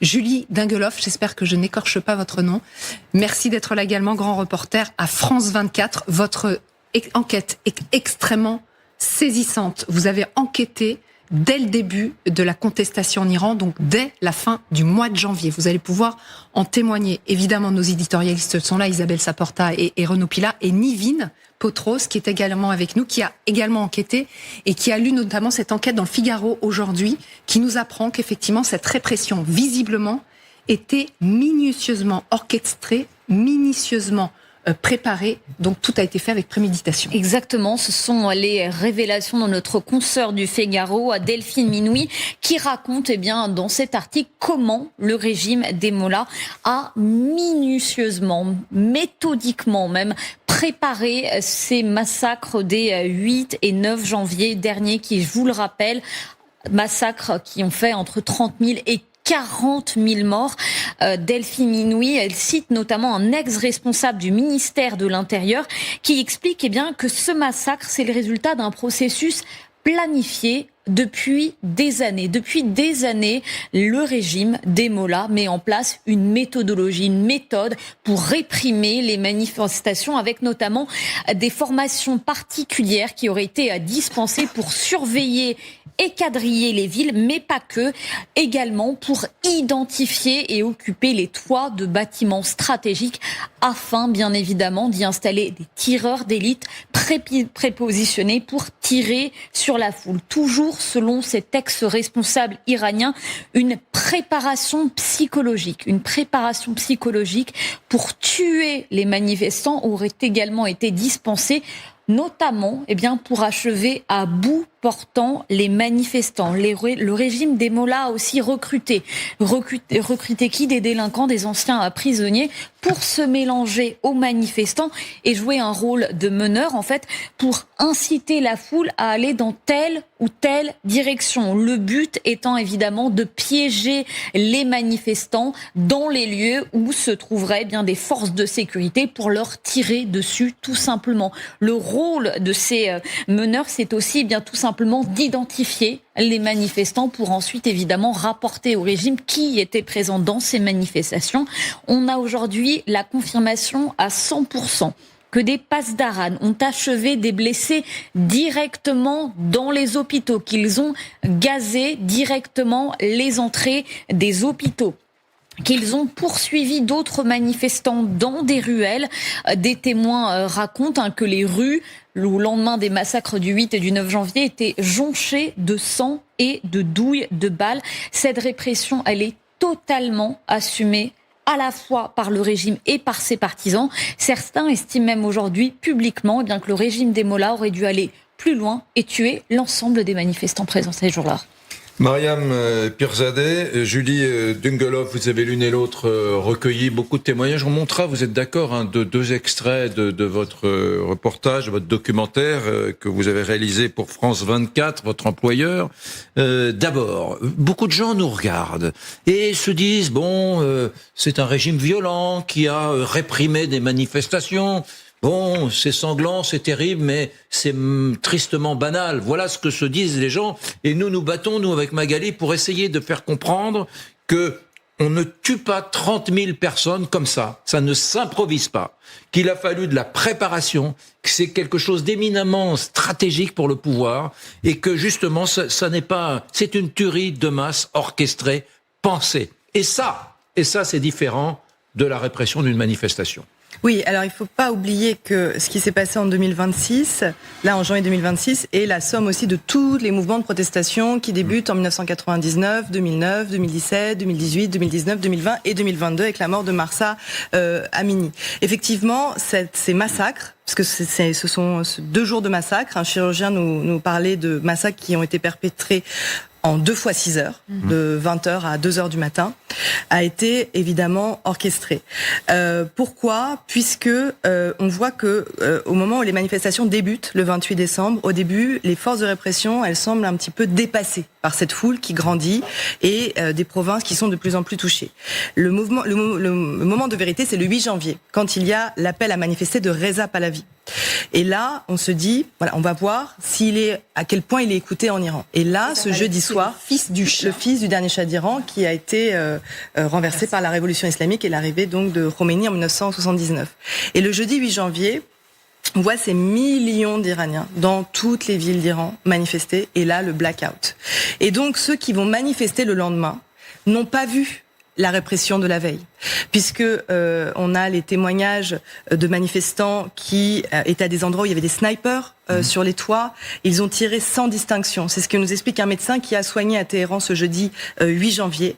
Et les balles qu'il voyait, il nous dit dans le documentaire, j'ai vu beaucoup de choses horribles en tant que médecin, mais ça, je ne l'avais jamais vu. Je peux lire ce sont des bien sûr.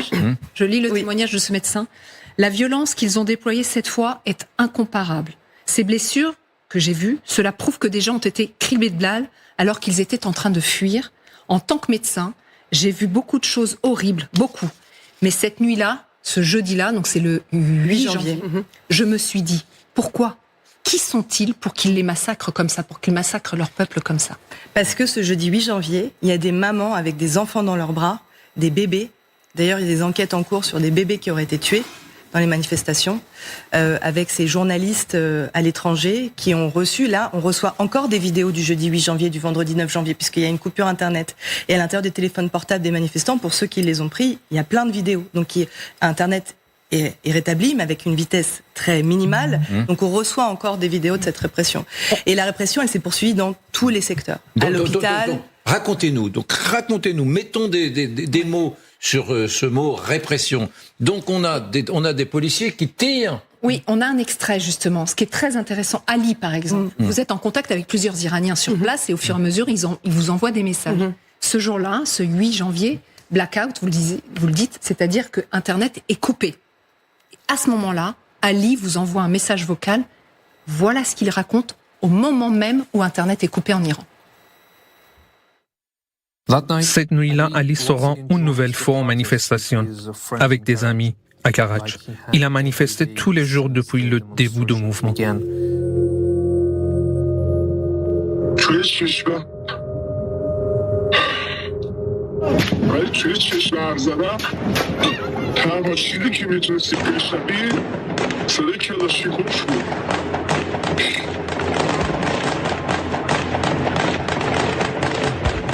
چیزی که میتونستی ببینی آدمایی که یکی دارن میافتن و خونی که روی کف خیابون داشت میری هر کدوم میدیدید یا افتاده یا خون پاشیده رو لباسش یا زن بچه ها داشتن جیغ میزنن. من دوستم اول به پاش خورده بودش که افتاد. بعد که افتاد زدن تو صورتش گفتم پاشو خودتو جمع کن بابا یه دیتی الان با سریع کمر بندم آقا کردم اومدم به بالای سفید رونش ببندم گفتم پاشو دیگه. بعد اینم از زیر کامشمش خود زیر کامشمش خون زد که زیر کشی کشیدم پایی دارم یه دونم تو قفصه سیرش تو همین مسیر بیمارستان که میرفتیم میدیدی چقدر آدم همینجور زمین افتاده فقط اصلا اینا که اینا آدم نبودن همینجور میدیدی گله به گله آدم افتاده ما کشونیم بودیم تا بیمارستان ولی خب پرستو بابا تموم کرده کاری شده میشه که کف اورژانس به قدری خون بود که وقتی داشتیم میدویدیم پاتون میذاشتی زمین شدب صدا میکرد خود میپاشید به این برونور خود دکترها پرستارای اونجا اصلا نمیدونستن چی کار کنم. Voilà. Ali, c'est un des manifestants donc, que vous avez eu au téléphone. Il vous parle à vous, là, ou c'est un témoignage que vous avez recueilli Il parle à Ershad Alijani, avec Julie. Et en fait, il parle quand la communication revient. Ali, il a la particularité d'avoir manifesté depuis le premier jour. Donc, il a vu l'évolution dans les rues, le nombre de personnes qui les rejoint.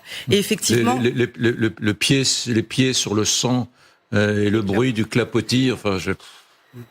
C'est inimaginable. Un mot, s'il vous plaît, un mot sur les armes. Les armes. On entend là en fond sonore, je ne suis pas spécialiste des armes, mais c'est quoi, des Kalachnikov? Kalachnikov. Avec Ershad Alijani, donc qui co-signe ce documentaire avec nous, ainsi que Bahar McCoy. Avec Ershad, on avait déjà analysé les armes utilisées lors du mouvement Femmes, Vie, Liberté. On avait vu notamment que des fusils de chasse étaient utilisés avec des cartouches qui contenaient de multiples plombs, dans le but de réprimer un maximum de manifestants, de tirer de manière indifférenciée. C'est pour ça que lors du mouvement Femmes, Vie, Liberté, il y avait beaucoup de personnes qui avaient perdu la vue, notamment. Cette fois-ci, on voit clairement que le régime est monté d'un cran. Au début du mouvement, c'est des gaz lacrymogènes, des fusils à pompe en effet, puis très vite ce sont des Kalachnikov qui sont tirés, ils tirent depuis les toits, ils tirent de manière totalement indifférenciée. Vous venez de citer ce médecin, mais il n'est pas le seul puisque nous avons recueilli plusieurs témoignages de médecins qui nous affirment qu'en effet les manifestants ont été visés dans les organes vitaux, dans le cœur, dans la tête et en effet beaucoup lorsqu'ils fuyaient, vu qu'on peut voir qu'ils ont été visés dans le dos, donc de manière totalement indiscriminée. Et puis le 9 janvier, on va encore un peu plus loin dans l'horreur et dans la déshumanisation absolue de ce qu'étaient ces manifestants, à savoir que c'est des armes de guerre qui sont utilisées. On voit notamment, et Ali en témoigne, puisqu'il est retourné manifester le 9, qu'il voit arriver des pick-up équipés de douchka. Donc des douchka, c'est vraiment une arme de guerre, une mitrailleuse qui... sur un trépied. Sur un trépied, qui lorsqu'elle touche une zone, elle détruit tout sur son passage. Et les manifestants, ce jour-là, le 9 janvier, ont été touchés par des tirs de douchka. Mais non seulement ça, juste pour vous rendre complètement compte de ce qu'ils nous ont témoigné, c'est qu'une fois que les personnes étaient au sol, on parle de jeunes, on parle de femmes, d'enfants, de personnes âgées, eh bien, les passes d'Aran, en effet, avançaient en colonne, non pas pour les aider, non pas pour les soigner, mais pour les achever. Donc ça rejoint ce que vous disiez tout à l'heure et ce que Delphine Minouy a documenté dans son article du Figaro. Parce que je suis désolé, bien évidemment, il est détestable de toujours faire des parallèles avec la Seconde Guerre mondiale, mais quand on regarde la dernière fois dans l'histoire du XXe siècle, quand deux jours, on a assassiné une trentaine de milliers de personnes, c'est en 1941, c'est en Ukraine, ce sont des Allemands qui tuent des Ukrainiens, ça a duré 2 jours, 33 000 personnes, c'est éminemment préparé, très très préparé. Les Allemands d'ailleurs s'étaient plaints parce que cette forme de Shoah par balle était de nature traumatisante, pour les troupes allemandes, qui disaient c'est pas possible, faut trouver d'autres systèmes d'élimination. Donc c'est quand même assez rare, et c'est d'autant plus exceptionnel dans l'histoire contemporaine quand c'est un propre peuple qui tue ses enfants. Là, il s'agissait d'Allemands qui tuaient des Ukrainiens. C'est-à-dire que des Iraniens qui tuent leurs propres enfants en 24 heures, 48 heures, pour des ratios de chiffres qui sont entre 30 et 40 000. Quand je dis entre 30 et 40 000, c'est pas une folie, Mariam. Non, il y a un médecin qui nous parle même de 50 000 morts. Il dit si rien n'est fait, même on ne garde pas ce moment-là, mais il dit si rien n'est fait, il y a 500 000 Iraniens qui vont mourir parce que il va y avoir les pendaisons, il va y avoir d'autres manifestations. Bien sûr, ce qui est arrivé, vous savez, il y aura pas de retour en arrière. Là, ils sont dans un état de dépression extrêmement fort, ils sont choqués, en colère. Imaginez-vous, vous êtes une maman, vous avez été à la morgue de Carizac chercher votre enfant de 17 ans, on vous a fait payer les balles dans son corps, plus le sac mortuaire dans lequel il est. Et c'est pas des petites sommes, c'est 500 € la balle, sachant que le salaire moyen là-bas en Iran c'est 100 €. C'est pour ça qu'ils manifestaient le 8 janvier en général. C'est parce qu'ils voulaient la liberté, ils voulaient manifester pour la liberté de leurs enfants, pour pouvoir manger, parce qu'aujourd'hui les Iraniens sont extrêmement paupérisés, il y a la moitié de la population iranienne qui n'arrive plus à manger, qui n'arrive plus à vivre, et donc ils sont sortis spontanément. Vous allez à la morgue chercher le corps de votre enfant. On vous fait payer le prix des balles, 1 500 € pour récupérer le corps. Si on vous dit, vous n'avez pas d'argent, d'accord? Bah alors vous n'avez qu'à dire que c'est un Basij, qu'il a été tué par des terroristes. Comme ça fait gonfler leurs chiffres à eux. Donc vous tuez votre enfant une deuxième fois en faisant ça parce qu'il a manifesté contre les Basiji. Et on vous empêche d'enterrer votre enfant. C'est ce qui est le cas de la tante de Robina Aminian, dont on parle. Robina Aminian, c'est une étudiante de 23 ans. Son rêve, c'est d'aller à Milan. Elle voulait aller à Milan l'année prochaine étudier la mode. Et elle descend dans la rue pour son avenir. Parce qu'elle veut un autre avenir. Elle se fait tirer dessus, ses parents arrivent, ils volent son corps à la morgue et ils l'enterrent en catimini.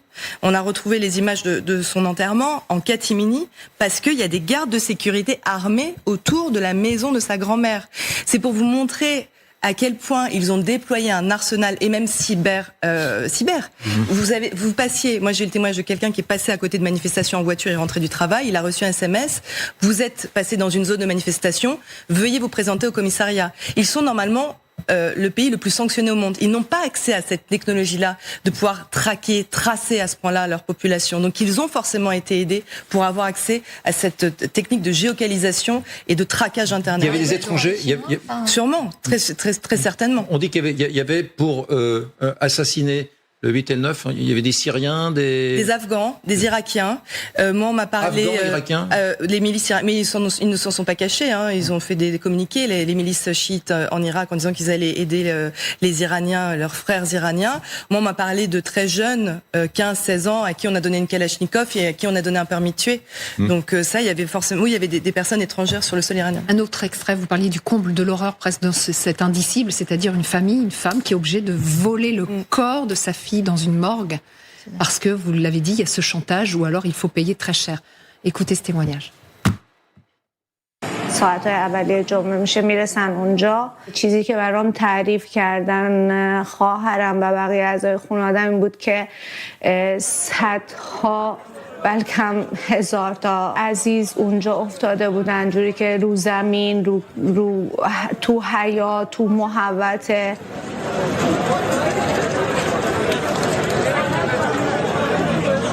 و خواهرم و خانواده‌اش و دوستانش باید خیلی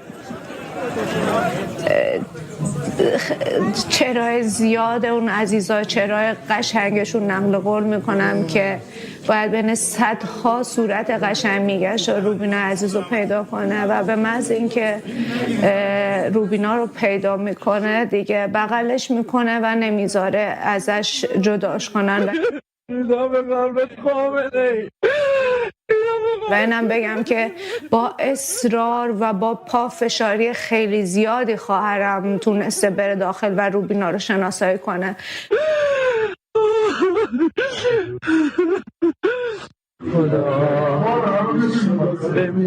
و بعد از اونم دیگه هیچ کس نتونسته جلوشو بگیره. توی فرصتی که شلوغ میشه دخترشو سوار ماشین میکنه و از همونجا فوراً فرار میکنن.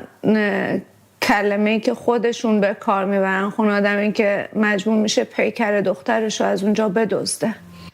Julie Dungeloff, grand reporter à France 24, on vous remercie à nouveau l'une et l'autre. Mariam Pirzadeh, rédac chef à France 24, ex-correspondante en Iran, et vous, Julie, merci parce que vous avez fait une enquête qui nous nourrit et qui nous informe. Je reviens vers vous sur cette affaire de bilan. Car au fond, j'ai beaucoup entendu de gens qui cherchent à minorer cette affaire. Ils disent, Éric, enfin, pourquoi tu t'exaltes comme ça? Il y a des chiffres officiels qui parlent de 5 ou 6 000 morts. Il n'y a pas eu 30 000 morts. Je vois également des Iraniens qui sont connectés avec l'Iran et qui disent les chiffres sont pharaoniques. Donc, qu'est-ce que vous pouvez dire? Et c'est l'influence américaine et israélienne. Alors, sur ce bilan surtout. Nous, on a travaillé avec différentes ONG pour essayer de documenter ce bilan. Et je vais vous dire la phrase d'un journaliste iranien. Le pire peut-être dans tout ça, c'est qu'on ne connaîtra jamais le bilan exact. Mais ce qui est certain, c'est que des dizaines de milliers de personnes sont décédées. Voilà ce que, pour le citer. En tout cas, des dizaines de milliers de personnes sont décédées. Ça fait déjà un bilan terrible. Je vais vous expliquer aussi comment on a fonctionné. Je rappelle que la Saint-Barthélemy, dont on parle toujours 5 siècles plus tard, c'était 30 000 personnes à peu près. Nous, on a créé un algorithme. Ershad Alijani, il a créé un algorithme qui a permis d'identifier les victimes sur les vidéos. Sur l'une vidéo, il y avait 400 cadavres. Sur une autre, il y en avait 500 cadavres. On a travaillé avec l'ONG Rana, qui parle de 7000 personnes décédées vérifiées, 11 000 en cours d'examen, 11 000 blessés qui sont dans un état grave et qui feront très probablement alourdir le bilan des victimes, 50 000 arrestations. Donc des personnes qui alourdiront probablement également ce bilan quand on sait le sort qui est réservé aux prisonniers en Iran. Une multitude d'aveux forcés. Donc si vous voulez, aujourd'hui... On exécute des gens tous les jours en ce moment là liés à ces événements. C'est-à-dire qu'on... Officiellement, c'est pas des personnes qui ont été arrêtées pendant ces manifestations, mais il y a eu... au moins une vingtaine d'exécutions depuis. Mais il y a une agence qui est spécialisée qui s'appelle Mizan, qui fait des dépêches ou qui annonce quand des personnes ont été exécutées. Et là, il n'y a aucune dépêche depuis le mois de janvier. En fait, on l'apprend par des familles qui acceptent de parler. On sait qu'il y a des très mauvais traitements. Il y a une grande inquiétude de la part d'ONG, notamment en Iran, sur leur sort qui est réservé aux prisonniers. Il y a énormément de personnes qui sont portées disparues. Les familles ne savent absolument pas ce qu'il est advenu de leurs proches, s'ils sont morts ou vivants. On parle de personnes qui sont entassées dans des cellules sans savoir quel traitement leur est réservé. Donc, voilà, j'ai une question à vous poser. C'est un reproche que j'entends beaucoup à droite et à gauche.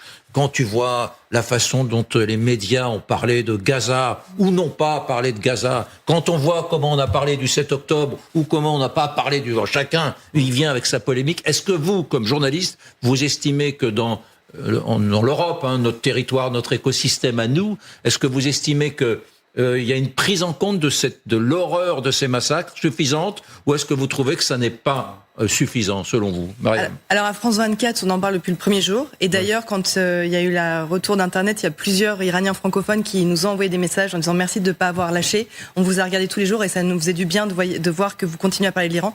Tous les jours, on en parle de l'Iran. Oui, mais France 24 et LCI ne sont pas la médiasphère. On n'est pas la médiasphère. Alors, les Iraniens, ce qu'ils disent de là-bas, c'est qu'ils se sentent abandonnés, doublement. Déjà parce que quand ils manifestent le jeudi 8 janvier, il y a 2 hommes, Reza Pahlavi, donc le fils du dernier Shah d'Iran, et Donald Trump, qui leur dit « l'aide arrive ». Ça, c'est dingue. L'aide arrive. Et l'aide n'est jamais arrivée. C'était le 11 janvier. 11 janvier, et avant, Donald Trump leur dit « reprenez vos institutions ». Pahlavi leur dit « allez dans la rue, on sera là ». Et ils se sentent donc lâchés déjà par ces 2 hommes. Ça, c'est un point. Ils se sentent... le fait que les gardiens de la Révolution aient été listés comme une organisation terroriste leur a fait du bien. Ça, c'est sûr, mais ils ont l'impression que leur cas, que leur malheur est inaudible par rapport à d'autres. Et d'ailleurs, il y a un Iranien qui m'a dit « mais pourquoi vous parlez autant de Gaza et on en parle si peu de l'Iran ?» C'est un reproche qui est fait, effectivement. Pourquoi c'est compliqué? Je pense que l'Iran est compliqué à comprendre. C'est compliqué de comprendre ce système, ce régime qui est théocratique, qui est militaire, de comprendre le guide suprême, Khamenei, les gardiens de la Révolution. Et donc, il y a une sorte c'est pas un silence, je pense que c'est une méconnaissance. Et derrière les manifestations, elles sont organisées par la diaspora iranienne. Ouais. Est-ce que, alors ça c'est notre combat ici, est-ce que ces massacres sur lesquels vous avez fait ce documentaire, l'une et l'autre, est-ce qu'un jour, ils seront documentés? Est-ce qu'un jour, des gens, le droit international statuera pour dire il s'agit là de crimes contre l'humanité, il s'agit là... Est-ce qu'un jour, on va les documenter, ces massacres? En tout cas, nous, c'est ce qu'on a essayé de faire, de documenter. Et vous avez pu avoir accès à notre documentaire dans son intégralité. Vous avez peut-être constaté qu'on avait décidé de ne pas flouter ces images, bien qu'elles soient très difficiles à regarder. Nous l'avons fait, nous, nos téléspectateurs. C'est extrêmement difficile, mais effectivement, vous aviez choisi, vous, de ne pas le faire. On a fait ce choix pour plusieurs raisons. D'une part, parce que bien nos témoins ont pris de grands risques pour nous envoyer ces vidéos.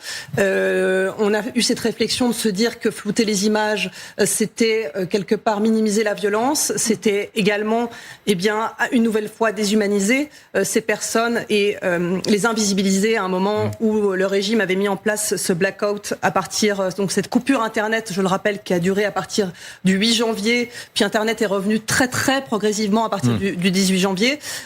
Et le but aussi, c'est ce que dit Bahar McCoy qui a réalisé ce reportage avec nous, c'est peut-être que ces images qu'on a pu récolter puissent servir aussi un moment à la justice internationale. La justice à l'histoire. Et d'ailleurs, on a été contacté déjà par des organisations internationales. Nous accueillons l'amiral Richard Villemot-Roussel. Merci, mesdames. Restez quelques instants avec nous. On va continuer à parler de l'Iran, si vous voulez bien.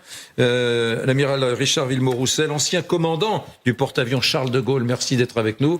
Il y a bien évidemment, qui vient se surajouter à tout cela, un contexte géopolitique particulièrement aigu, saillant maintenant, avec l'arrivée du deuxième porte-avions. Alors effectivement, est-ce que les États-Unis sont sur le point d'intervenir militairement en Iran? C'est ce que croit savoir, en tout cas le journal américain, le Wall Street Journal, qui dit ceci: Donald Trump a demandé à l'armée des options plus décisives. Visiblement, le président américain sera en train de s'impatienter parce que les négociations avec l'Iran ne donnent rien et lui, il voudrait peut-être accélérer sur le volet militaire. On le sait, il a ordonné le déploiement d'un deuxième porte-avions. Alors c'est ce qu'il a ordonné, est-ce qu'il va arriver ou pas? En tout cas, voilà ce qu'on peut lire toujours dans le Wall Street Journal. Le Pentagone a ordonné à un deuxième groupe aéronaval de se préparer à un déploiement alors que l'armée américaine se prépare à une éventuelle attaque contre l'Iran.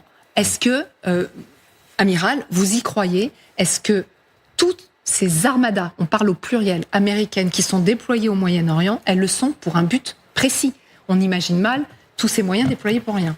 Bien évidemment, mais on est dans une période de diplomatie où on essaie de faire en sorte que la guerre ne se produise pas. Mais pour pouvoir... Vous faisiez de la diplomatie quand vous commandiez le porte-avions Charles de Gaulle, vous aviez l'impression d'être un diplomate? Oui, absolument. J'avais l'impression de servir à la diplomatie. Parce que quand vous faites appareiller un bateau comme ça, que vous le faites transiter vers des zones de conflit, vous le faites approcher de la zone, etc., il y a toute une montée en puissance qui est bien sûr vue par des personnes qui sont sur place. Et donc, nous participons très largement à la diplomatie. D'ailleurs, c'est un instrument de diplomatie, le porte-avions. Donc... là, que se passe-t-il? Il y a des conversations, heureusement, entre Iraniens et Américains. Mais pour pouvoir aller au but, il faut faire monter un peu la pression. Et faire venir un nouveau porte-avions, c'est une très bonne idée, plutôt que de bombarder tout de suite. On n'en est pas encore là. Si on peut éviter les bombardements, je pense que ce serait une bonne chose. Donc il faut faire monter la pression pour qu'en face de vous, vous ayez des gens qui disent OK, on baisse les bras, vous êtes les plus forts. Alors les Américains, j'ai regardé, ont 10, 11 porte-avions, nous en avons un, nous les Français, un second peut-être, mais ils en ont 11, donc ça n'affaiblit pas vraiment leur dispositif. Sont des bateaux qui ont des décennies, qui sont pas tout neufs, ils ont pas 6 mois. Est-ce que on s'imagine que la puissance américaine face aux moyens iraniens est totalement disproportionnée, mais quand j'ai découvert que c'était des bateaux qui avaient 30 ou 40 ans, je me dis peut-être qu'ils sont pas l'incarnation de la modernité triomphante face aux Iraniens, non? Ils sont vraiment menaçants pour les Iraniens, ces vieux porte-avions américains? Écoutez, tous ceux qui ont vu des porte-avions américains en face de leur côte et les résultats après les bombardements de leurs avions sont certainement les mieux placés pour en parler. C'est un instrument de forte puissance, puisque les porte-avions américains, qui fait plus de 100 000 tonnes, emportent plus de 60 avions de combat. Donc on va avoir 120 avions de combat avec les 2 porte-avions. Vous savez qu'en France, on a 200 avions de combat quand on compte l'armée de l'air et la marine. Donc avec 120, on est presque à plus de la moitié de notre flotte aérienne en France. Donc ça prouve que c'est quand même un geste important. Et puis, c'est là où on va commencer à discuter. C'est la carotte et le bâton. De temps en temps, c'est la carotte et de temps en temps, c'est le bâton.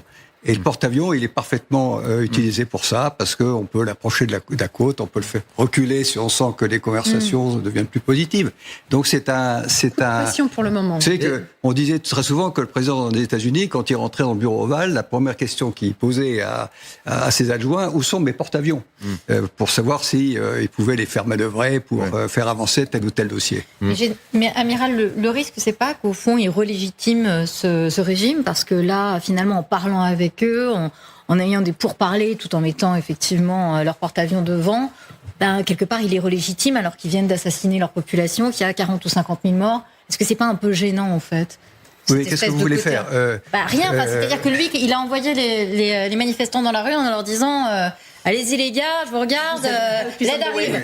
Donc bon, pardon, mais quand on s'est avancé comme ça, en disant les renforts arrivent, d'être juste là en train d'aligner ses porte-avions et de faire en même temps de la calinothérapie au molage, je trouve ça un peu léger en fait. Je vous trouve un peu cool avec Donald Trump, si je puis me permettre. Je suis pas cool du tout. Vous êtes en train d'agresser l'ancien pacha du Charles de Gaulle. Comment osez-vous?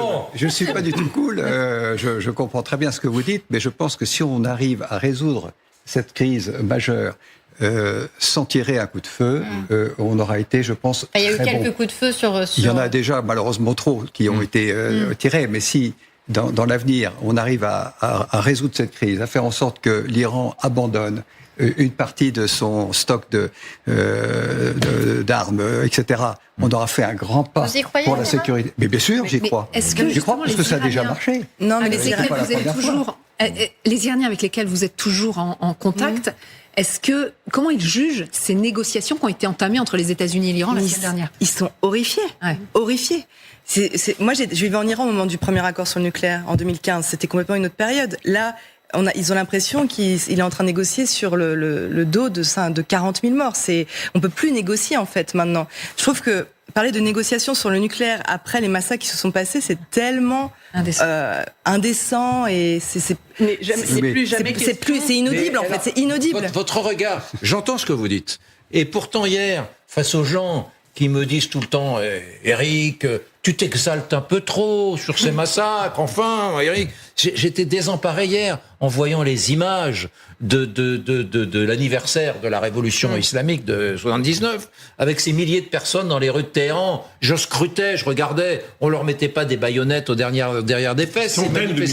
Il y avait quand même des gens qui sont là. Il y a quand même des gens qui les soutiennent. Ils ont même interviewé des femmes sans voile, alors qu'il y a 3 ans, il y a une femme qui a été tuée parce que son voile était ici. Oui. Donc c'est quand même une indécence, bien sûr. Mais il y a encore des soutiens. Personne ne dit que... Qui étaient les gens? Qui sont ces gens dans les rues? On estime, si on calcule en fonction de parce qu'il n'y a pas de statistiques officielles, de la dernière participation aux élections présidentielles qui a été la participation la plus basse depuis l'instauration de la République islamique, il y a environ 10% de la population qui soutient encore le régime.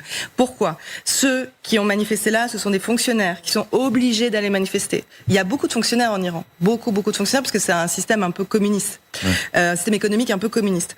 Donc, des fonctionnaires qui sont obligés de descendre dans la rue. Il y a ceux qui profitent de ce régime. Il y a les gardiens de la Révolution, on estime qu'ils se partagent le gâteau, ils sont 10% à se partager le gâteau. Et il y a ceux qui croient profondément à l'idéologie de la République islamique, qui pensent vraiment que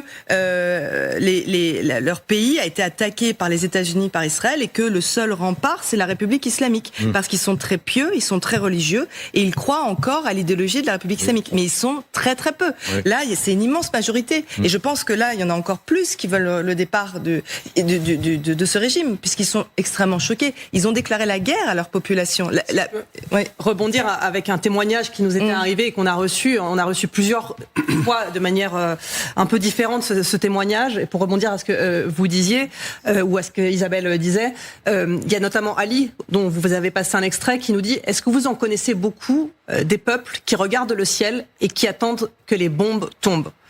Et qui espèrent presque. Et qui espèrent. Qui attendent en espérant, vous En voulez espérant. dire. Ouais. Et ça, ce témoignage-là, on l'a reçu de nombreux Il y a témoins. des Iraniens aujourd'hui, nombreux, qui espèrent que les bombes tomberont sur leur pays. Qui espèrent, bien sûr qu'ils aimeraient qu'il y ait une autre solution. J'imagine bien que ce peuple-là n'a pas forcément envie de vivre sous les bombes, mais qui pensent, en tout cas, dans les témoignages qu'on a reçus, encore une fois, si je dois me faire leur porte-voix, que ça serait la solution pour en finir avec ce régime.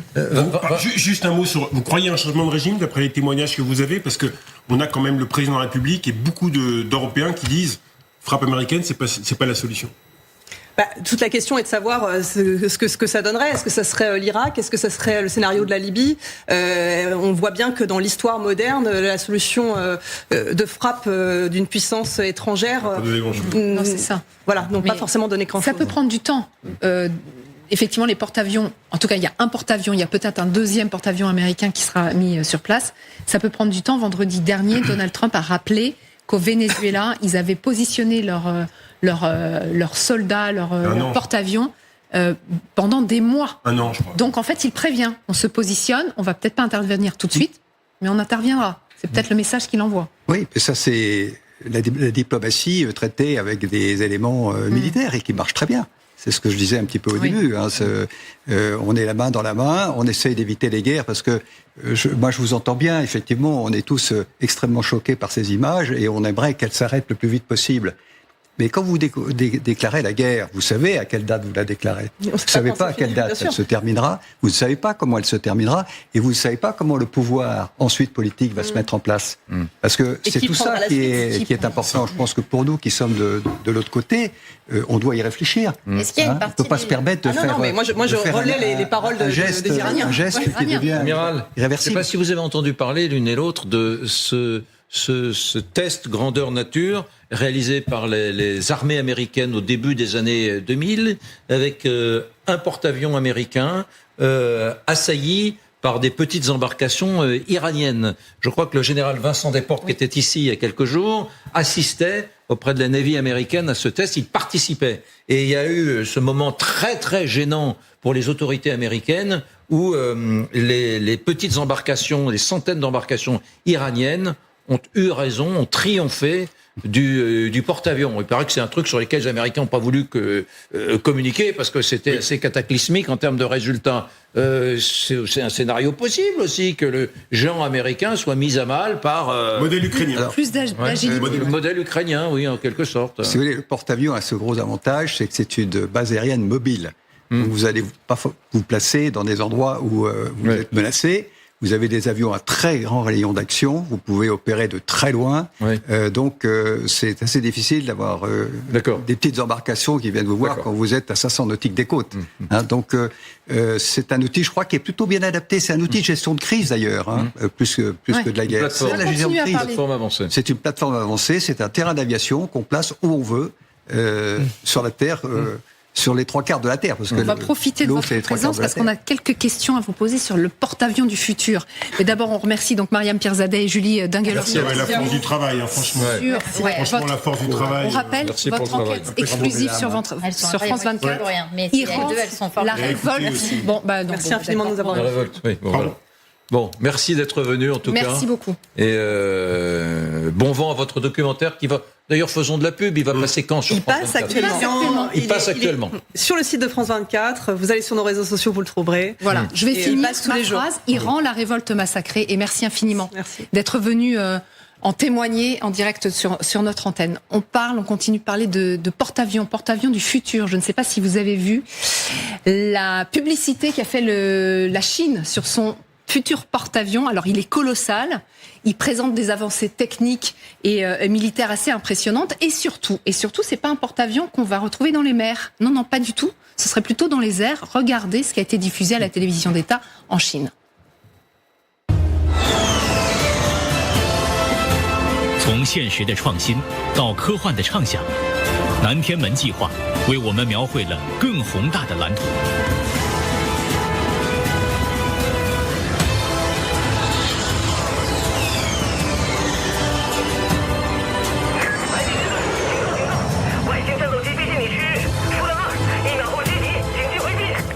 Donc là, amiral. Alors on précise, hein, c'est de l'intelligence artificielle. Il ne s'agit pour le moment que de modélisation. Ouais. C'est un projet. Donc, de Pékin. 700 mètres d'envergure, pardonnez-moi, j'ai failli vous. Voilà. 700 mètres d'envergure, là, 2 fois la Tour Eiffel. C'est un peu plus. C'est un grand que ça. porte-avions qui vole. Vous qui avez été le patron, le pacha du porte-avions Charles de Gaulle, ben voilà, vous êtes ringardisé. Hein. Là, c'est des porte-avions qui volent et qui emportent avec lui des dizaines et des dizaines de chasseurs chinois. C'est le projet. Est-ce que c'est mécaniquement, du point de vue de l'ingénierie, quelque chose qui pourrait vous sembler possible, ça, amiral? Volant dans l'atmosphère, j'y crois pas trop. Satellisé, oui. Ça, bien évidemment. Mais vous savez que normalement, on n'a pas le droit de porter d'armes dans ce volume. Mais bien évidemment, satellisé, on est capable de satelliser déjà des plateformes considérables. Donc on pourrait effectivement satelliser un système militaire avec des individus à bord et qui pourraient avoir une action contre la Terre. Ça servira à quoi? Ça servirait à pouvoir regarder la Terre d'en haut et de pouvoir agir très rapidement aux endroits où on aurait besoin d'agir. Tout serait en place. Tout serait en place pendant un avion de chasse peut monter comme ça à ce moment-là, franchir la... Non, c'est un peu plus compliqué que ça. Il faut sortir de la gravité terrestre pour arriver à aller se placer dans l'univers où on a des plateformes. Hein, donc c'est pas trop possible. Mais le porte-avions, c'est un peu ça. Le porte-avions, c'est ça sur la mer. Alors évidemment, ça ne marche qu'à 30 nœuds, c'est-à-dire 50 km/h, alors que là-haut, on est à des vitesses bien supérieures. Mais c'est exactement ça. C'est-à-dire que vous le déplacez sur la Terre en fonction des crises, en fonction des endroits où vous voulez agir. Et donc, je pense que ça, c'est assez utile aujourd'hui. Utile. Alors, regardez la petite fiche d'identité. Je ne sais pas si ça vous fait rêver. Vous, est-ce que vous auriez aimé un porte-avions comme ça? Alors, moi, j'avais 242 mètres de long et 684 mètres d'envergure. Il pèse 100 000 tonnes. Il ferait, parce qu'encore une fois, il n'est pas construit. Capable d'embarquer 88 drones de combat. Alors, ce qui nous intéresse, parce qu'il appelle le porte-avions spatial, parce que visiblement, il serait capable d'atteindre la limite de l'atmosphère terrestre. Oui. C'est possible, envisageable dans les années à venir? C'est pas de la science-fiction, là. Non, c'est pas la science-fiction. On peut se poser la question de savoir si on a besoin de mettre les hommes là-haut, parce que mettre des satellites qui vous regardent, etc., qui peuvent être actifs, ça c'est intéressant. Mettre des hommes là-haut, quel intérêt? Si c'est pour faire des sorties dans l'espace, on n'ira pas loin. Donc on voit pas très bien la raison de mettre un porte-avions avec 2000 personnes dans l'espace. En revanche, avoir des moyens qui permettent de regarder la Terre et des moyens d'action sur la Terre, oui, ça c'est intéressant. Ouais. Ils y arriveront, les Chinois, d'après vous? C'est les plus forts en innovation aujourd'hui? Écoutez, les Chinois sont des gens très brillants. Vous savez qu'ils forment 1 million d'ingénieurs par an. Hein, donc, ils construisent à tour de bras. Là, ils construisent à tour de bras. Oui. Bon, un militaire me disait, les frégates, je sais plus, c'est une tous les mois. Enfin, je veux dire, c'est démentiel. On a affaire à un pays qui est extrêmement industrialisé, qui est ingénieur, etc. Donc ils peuvent aller très loin sans problème. Ouais. Merci, amiral. Je ne sais pas si, j'allais dire, vous nous avez fait rêver. Je ne sais pas si c'est de rêve dont il faut parler ou peut-être Non, de il est cauchemar. inquiet, l'amiral. C'est ça. On entend son inquiétude. On a intérêt à s'aligner là. Ouais. Vive la puissance Vous nous européenne. avez inquiété alors. Mais je suis désolé. Alors, il est lucide. si je vous ai pas non, mais c'est très bien la lucidité. C'est comme ça qu'on agit. Vous Merci reviendrez beaucoup. en tout cas. Merci beaucoup, amiral. Merci beaucoup. Et nous accueillons Grégory Phillips, le patron du service international de l'LCI, Cynthia Illouz, journaliste spécialiste de l'affaire Epstein et fondatrice du média franco-américain The Women's Voices. Merci d'être avec nous pour la deuxième journée de suite. Hier, vous avez été tellement précise que je me suis dit, avec Magali, qu'il était déterminant que vous reveniez aujourd'hui. Merci en tout cas, Cynthia, d'être avec nous. Parce que, merci beaucoup. Grégory, on va le rappeler à nos téléspectateurs parce que cette affaire Epstein, effectivement, elle prend des proportions inouïes. Même nous, elle nous dépasse. En fait, les millions de documents qui ont été dévoilés la semaine dernière par la justice américaine, en fait, ça prend des heures et des heures et des heures à les éplucher. Donc, chaque jour, on en apprend toujours davantage sur les personnes qui seraient impliquées, qui auraient eu des connexions, alors criminelles ou pas d'ailleurs, avec Jeffrey Epstein. Et donc, on voit que la France est aussi impliquée dans cette affaire. Ce n'est pas du tout une affaire américaine, comme le disait, peut-être avec trop de précipitation, Emmanuel Macron lundi dernier. C'est aussi une affaire française. Oui, parce que cette affaire, elle touche de très nombreux pays. Je fais une parenthèse. Aujourd'hui, en Norvège, ils sont en train de perquisitionner le domicile de l'ancien Premier ministre. Enfin, vous voyez que ça va très loin. On a parlé de Keir Starmer, qui est quand même sur la sellette et qui, à tout moment, peut sauter à cause de cette affaire Epstein, à cause de ses liens avec... Donc la Norvège, l'exécutif britannique, oui. Voilà, aux États-Unis, c'est une... Pam Bondi était sur la tempête politique sans précédent. Et puis en France aussi. Enfin, on a parlé ici beaucoup de Jean-Luc Brunel, l'ancien chasseur de mannequins. Je déteste cette expression, mais qui a été un complice d'Epstein et qui a été retrouvé mort dans sa cellule, lui aussi suicidé. On a parlé beaucoup depuis quelques heures d'un diplomate ou ancien diplomate qui s'appelle Fabrice Hayden, qui a eu des connexions avec Epstein. Je veux juste préciser quelque chose qui est important. C'est que parmi tous ces noms qu'on voit apparaître dans ces millions de documents, vous avez des gens qui simplement ont eu des contacts avec Epstein, des mails envoyés, peut-être même des liens un peu amicaux, etc. Okay. Vous avez des gens qu'on peut soupçonner, par exemple, de corruption, avec le partage d'informations sensibles, du trafic d'argent, des cadeaux qu'on n'aurait pas dû accepter eu égard à la position que vous occupiez, par exemple, dans la diplomatie, etc. Et puis vous avez ceux qui sont mêlés à un scandale pédocriminel. Il faut vraiment bien distinguer les trois choses, parce que c'est pas parce que votre nom apparaît, on l'a déjà dit, mais c'est bien de le répéter, que vous êtes forcément un pédocriminel. Et puis on vous l'a vu tout à l'heure avec Marie Belot, il y a le cas du patron d'Hermès, alors il a rien demandé. Epstein n'a cessé de lui envoyer des mails tout le temps pour lui dire hey, je voudrais vous rencontrer, etc. Donc son nom est cité de nombreuses fois. Mais enfin, il l'a croisé une fois, 30 secondes dans sa vie. Et donc, le problème, c'est que quand on rentre le nom du patron d'Hermès, ça apparaît 87 fois. Qu'il y a une photo dans les fichiers qui sont rendus publics où on voit Epstein, le patron d'Hermès, donc qui s'appelle Axel Dumas, et Woody Allen.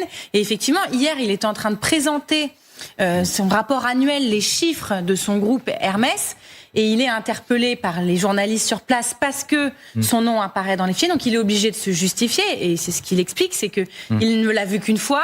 C'est une photo prise sur le vif et qui n'arrête pas en effet de refuser les demandes de Jeffrey Epstein. Voilà, qui veut le rencontrer à tout prix. Donc c'est vrai qu'ils se sont obligés de se justifier et je pense que c'est bien qu'ils le fassent parce que effectivement les gens vont s'arrêter à il y a le nom du patron d'Hermès, donc il est mêlé aux crimes sexuels d'Epstein. Il faut vraiment faire très attention et il vient de le dire. Parce que le nom sort. On détruit des vies professionnelles et personnelles en 10 secondes. Et tant que la justice française n'aura pas ouvert une enquête avec des motifs déterminés visant des personnes nommées par le parquet de Paris, je pense qu'il faut rester extrêmement prudent sur ce qu'on avance. Cynthia Ilouz. Je trouve ça très intéressant parce que justement le fait que Axel Dumas vienne apporter ce témoignage finalement de la marque Hermès qui aurait été sollicitée pour refaire l'intérieur du fameux Boeing 727, le Lolita Express, et qu'ils ont refusé, c'est très intéressant parce qu'on comprend aussi la mentalité finalement d'Epstein qui essayait d'approcher des puissants. On sait la famille Dumas, c'est une famille richissime, patronne d'Hermès.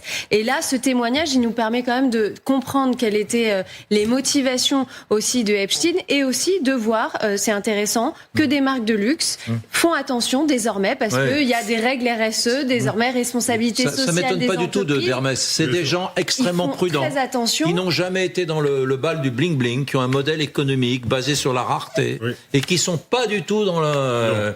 Vous savez, bon, donc ça m'étonne pas du tout, je connais pas ce monsieur, mais ça m'étonne pas du tout qu'il ait eu cette espèce de méfiance. D'ailleurs, il a dit, je me souviens pas trop de ce que je pensais il y a 13 ans, mais il était déjà très louche, ce monsieur Epstein. Réputation détestable. Comment ? Il parle d'une réputation détestable. Oui. Cynthia Ilouz, question. Pardon, vous étiez là à la même heure, hier, il y a 24 heures. Qu'est-ce qui a changé en 24 heures ? Est-ce qu'on dit cette affaire, des rebondissements, etc. C'est-à-dire qu'en 24 heures, ça continue à prospérer, entre guillemets, cette affaire. Alors, moi, par exemple, j'avais envie de vous parler aujourd'hui d'un mail qui a été découvert dont j'avais pas la connaissance hier, que Jeffrey Epstein avait demandé. Il travaillait avec des hackers pour faire retirer les informations qui concernaient les agressions sexuelles dont il avait été l'auteur et qui étaient mentionnées dans sa fiche Wikipédia. Donc ça, c'est quelque chose que je viens juste de sortir et de vérifier. Il voulait nettoyer sa réputation. Il voulait le nettoyer et ça a été nettoyé. Là, c'est un mail de novembre 2010 pour changer le titre et qu'il soit indiqué Jeffrey Epstein, businessman and philanthropist. Et il est bien mentionné, by the way, on a retiré la mention de sex offender. Donc on comprend que ces informations ont été nettoyées il y a quelques années de Wikipédia. Alors là, hier, on disait tous ceux qui savaient ou pas qu'il y avait cette condamnation. En 2008, il y a cette condamnation. En 2010, on voit que sa page Wikipédia est nettoyée. Des gens continuent à faire affaire avec lui.